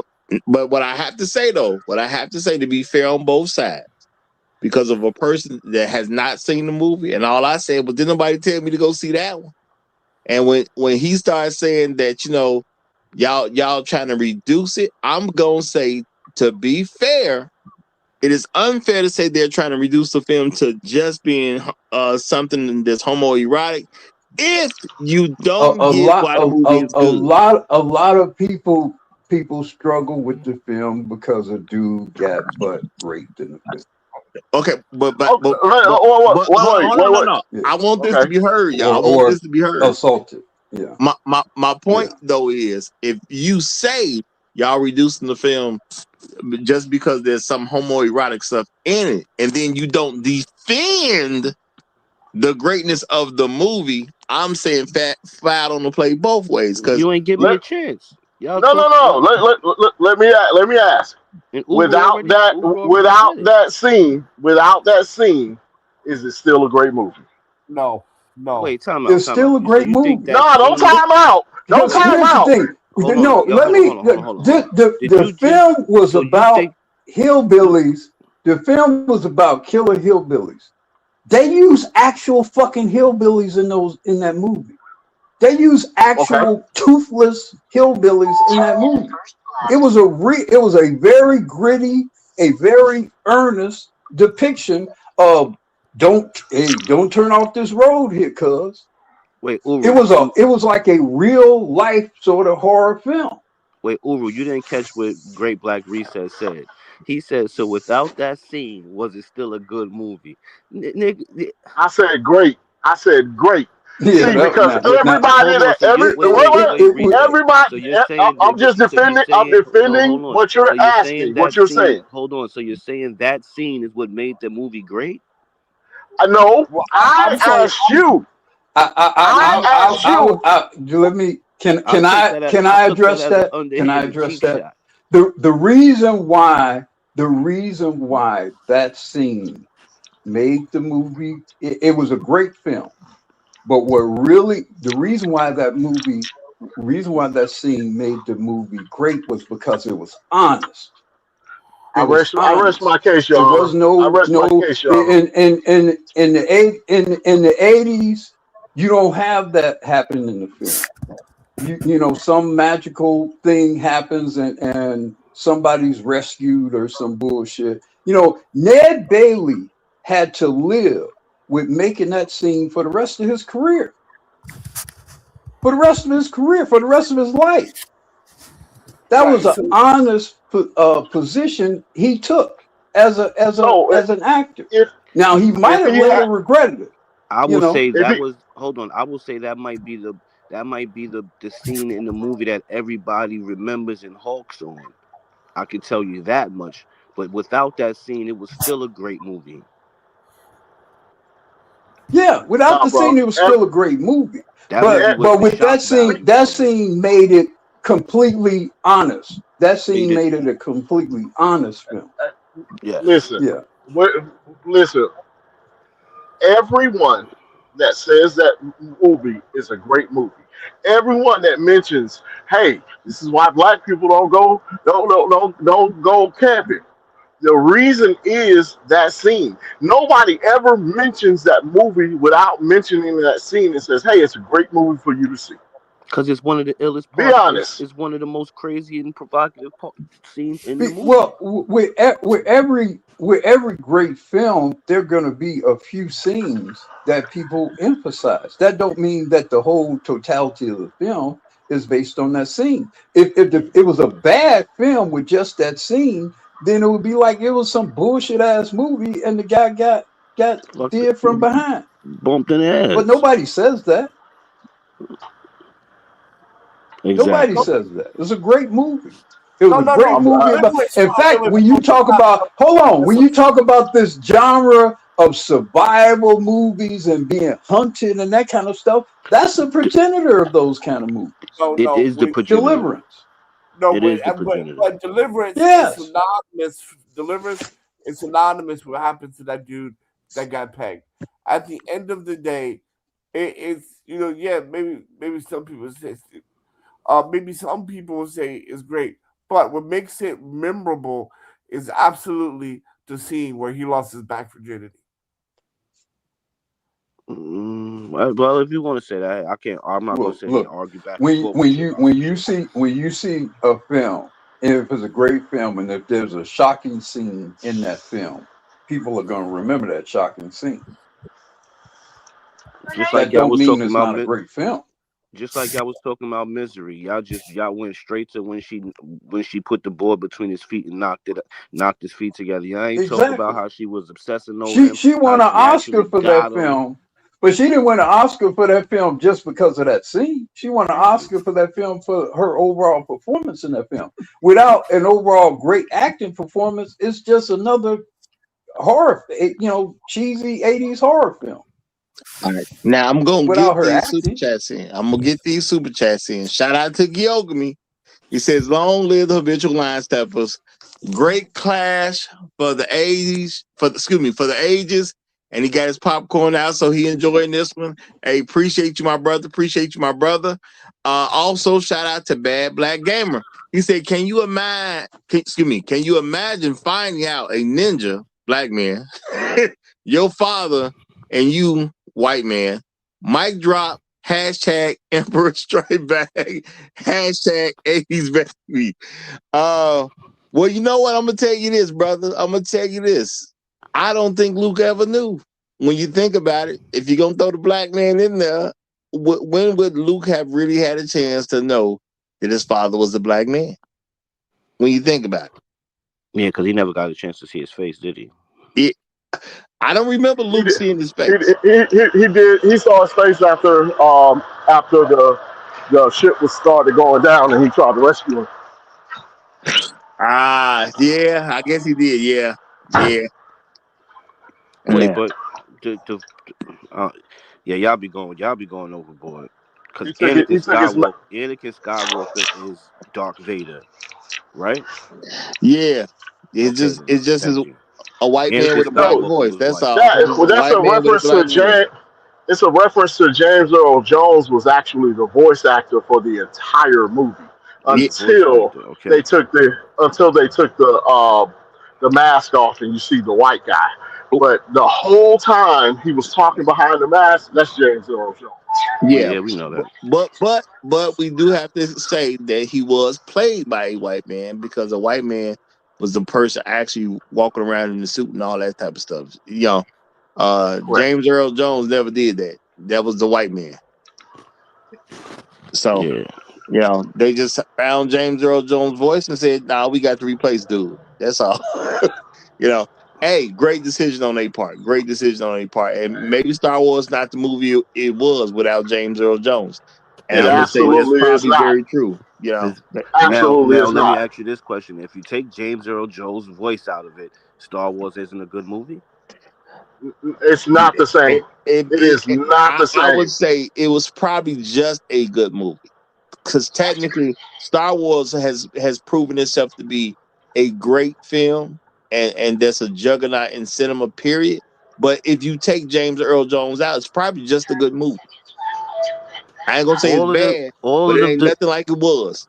All You of know, the all of the boundaries I that that don't movie think it's a pressed. great movie. I don't think it's a great movie without, or a great franchise without James Earl Jones' voice, because his voice is the menace and the threat of Vader. Yes.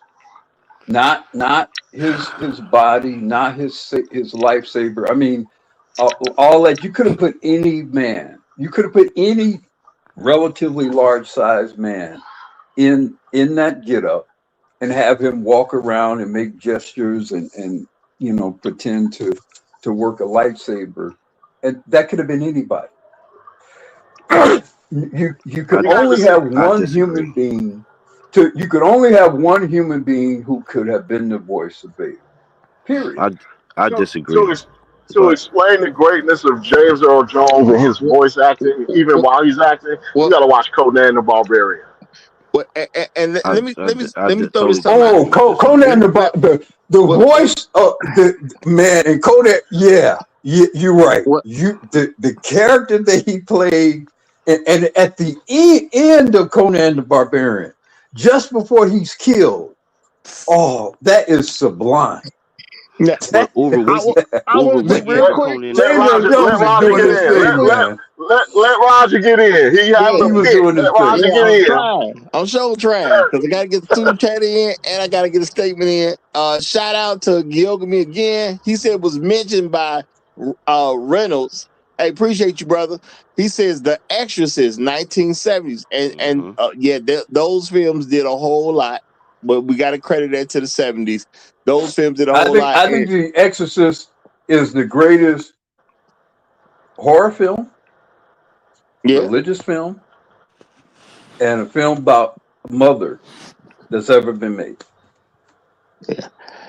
it definitely brought a whole lot of things together because I know that riffled with. Hmm. I mean the what it did to the church. You know what I'm saying too. That it was impactful Oh in yeah, church organizations. So it had a eh, lot of people challenging their faith, and had a lot of people looking under beds, and I mean it tore up a lot of stuff. yeah, It it tore showed up did. a lot of stuff. People were sleeping with their lights on, man, for months, man. Now, and I do want to say this about because this is about Star Wars. James Earl Jones, if he does not do that voice, I don't think there's a sequel. I think that voice was that Facts. impactful and mattered so much that without that voice, there is no sequel. And Star Wars is just a good film that came out in the 70s. And I'm saying that as in I'm reducing it from what it was because Star Wars technically is a phenomenon. No, no, you literally are reducing it from what it was from because by saying just because someone's voice, like not his face, not any his voice is like I Well, think his voice was that impactful. do you understand what they did to here is Star why Wars? I'm inclined. Here's why I'm inclined to agree with Roger Ados, because what his voice, you could visualize the menace and the power and the fear, the evocation of fear from that man's voice. It's very difficult to really feel how frightening Vader is without that voice. Peep it, It's right? very, and because Vader is this great threat, this great frightening threat, it's hard to imagine Star Wars being what it is if you're so terribly afraid of Vader throughout that whole um, trilogy. You're so afraid of Vader throughout that whole trilogy. And I would say most of the reason why you're afraid of Vader is because of his voice, not because of the image. The image is empowered by his voice. I believe that. I believe if you put another voice in that body, it looks and sounds ridiculous. And I believe one of the main things, and this is my belief, during the time when these movies were being released, you got to understand we got hindsight view. the people who was there at the time did not have hindsight view. They wasn't even sure Vader was human. Because of that voice, Yes, sir. people were not sure if Vader was human. That's why they picked such a tall actor, and they put this thing on him with this human-esque type of look. So you would think that possibly he's human, but this is Star Wars. Nobody's actually sure if he's human or not. They thought he was an android. Well, I won't say android. I think they thought he was an alien. No, they thought he was an android because you gotta remember you still had CP3O, R2D2. They already had Yeah, robots and all that stuff, so they thought yeah. everybody thought he was an android. You got the Well, thing on his well, no, chest no, and all of no. that stuff.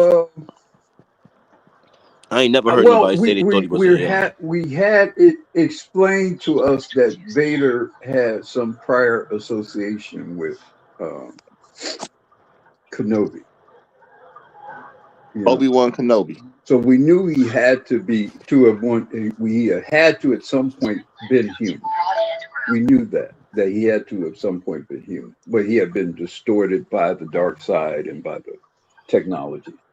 You know, now we didn't know back then how the origin of it. We discovered that what I guess a couple of decades later or whatever. But we knew he had human origin.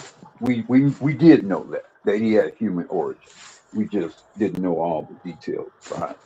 Yeah, but I don't know. Like me as a fan of movie making, I'm not even coming.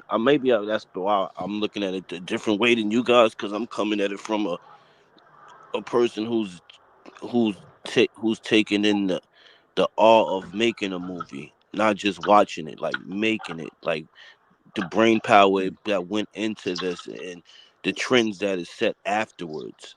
That's why I'm saying. But you know what I mean? We looking at it from two different places, so I could definitely respect where y'all coming from with it. Man, I got to give you a shout out. No, This, uh, this dude just told us his opinion is better than ours in our face. I got to give. He did it so smooth too. He didn't well, even no, say it like he No, was an I insult. appreciate. I'm dead ass. I stand down on that 11 I toes. appreciate you. You're giving homage to the making of the film and the making of the franchise and whatever. We're not discounting that, but sometimes there are elements to a thing that bring it all together, and without those, and sometimes they're intangible things, and Right. without those things, everything else kind of lose their credibility.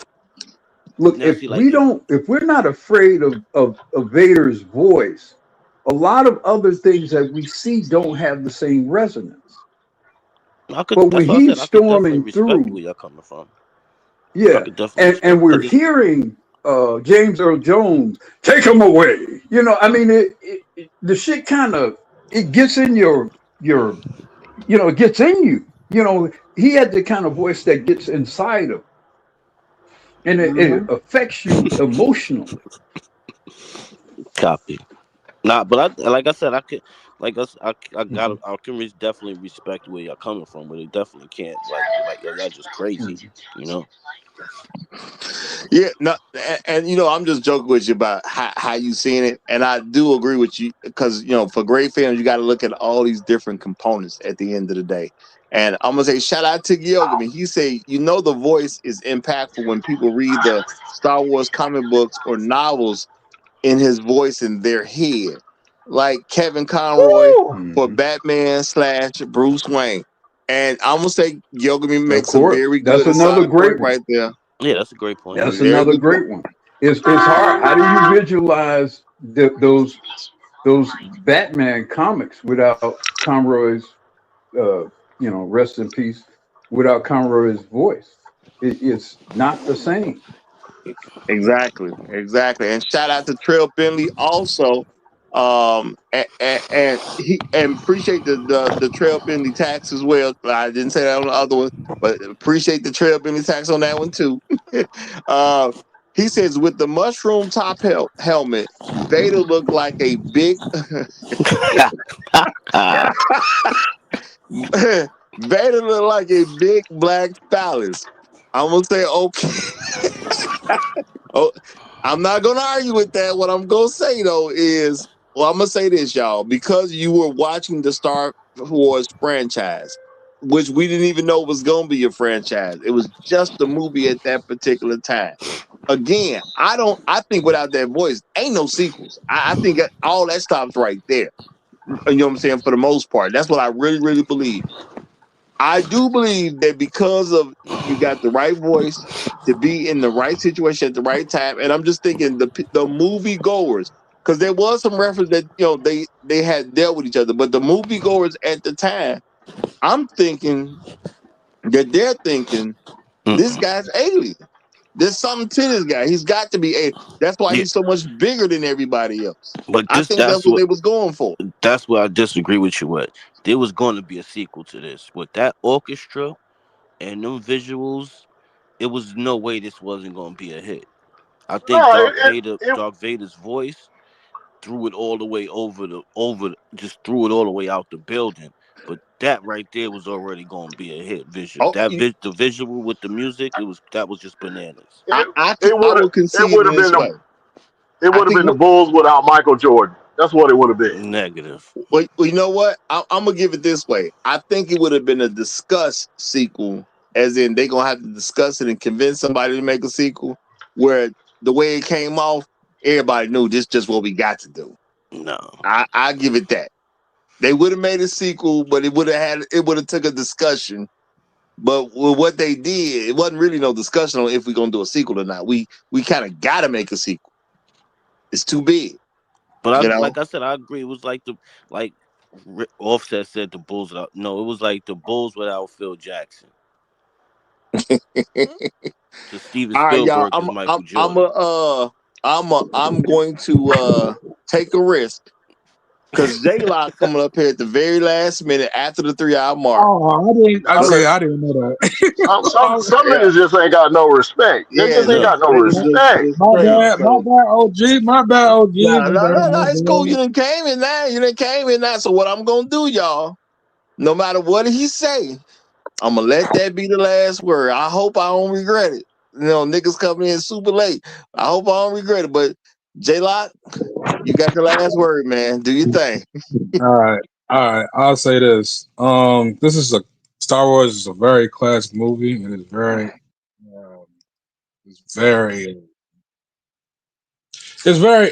interesting. You said that. The super chat said that because you all know if you want to look at it as this.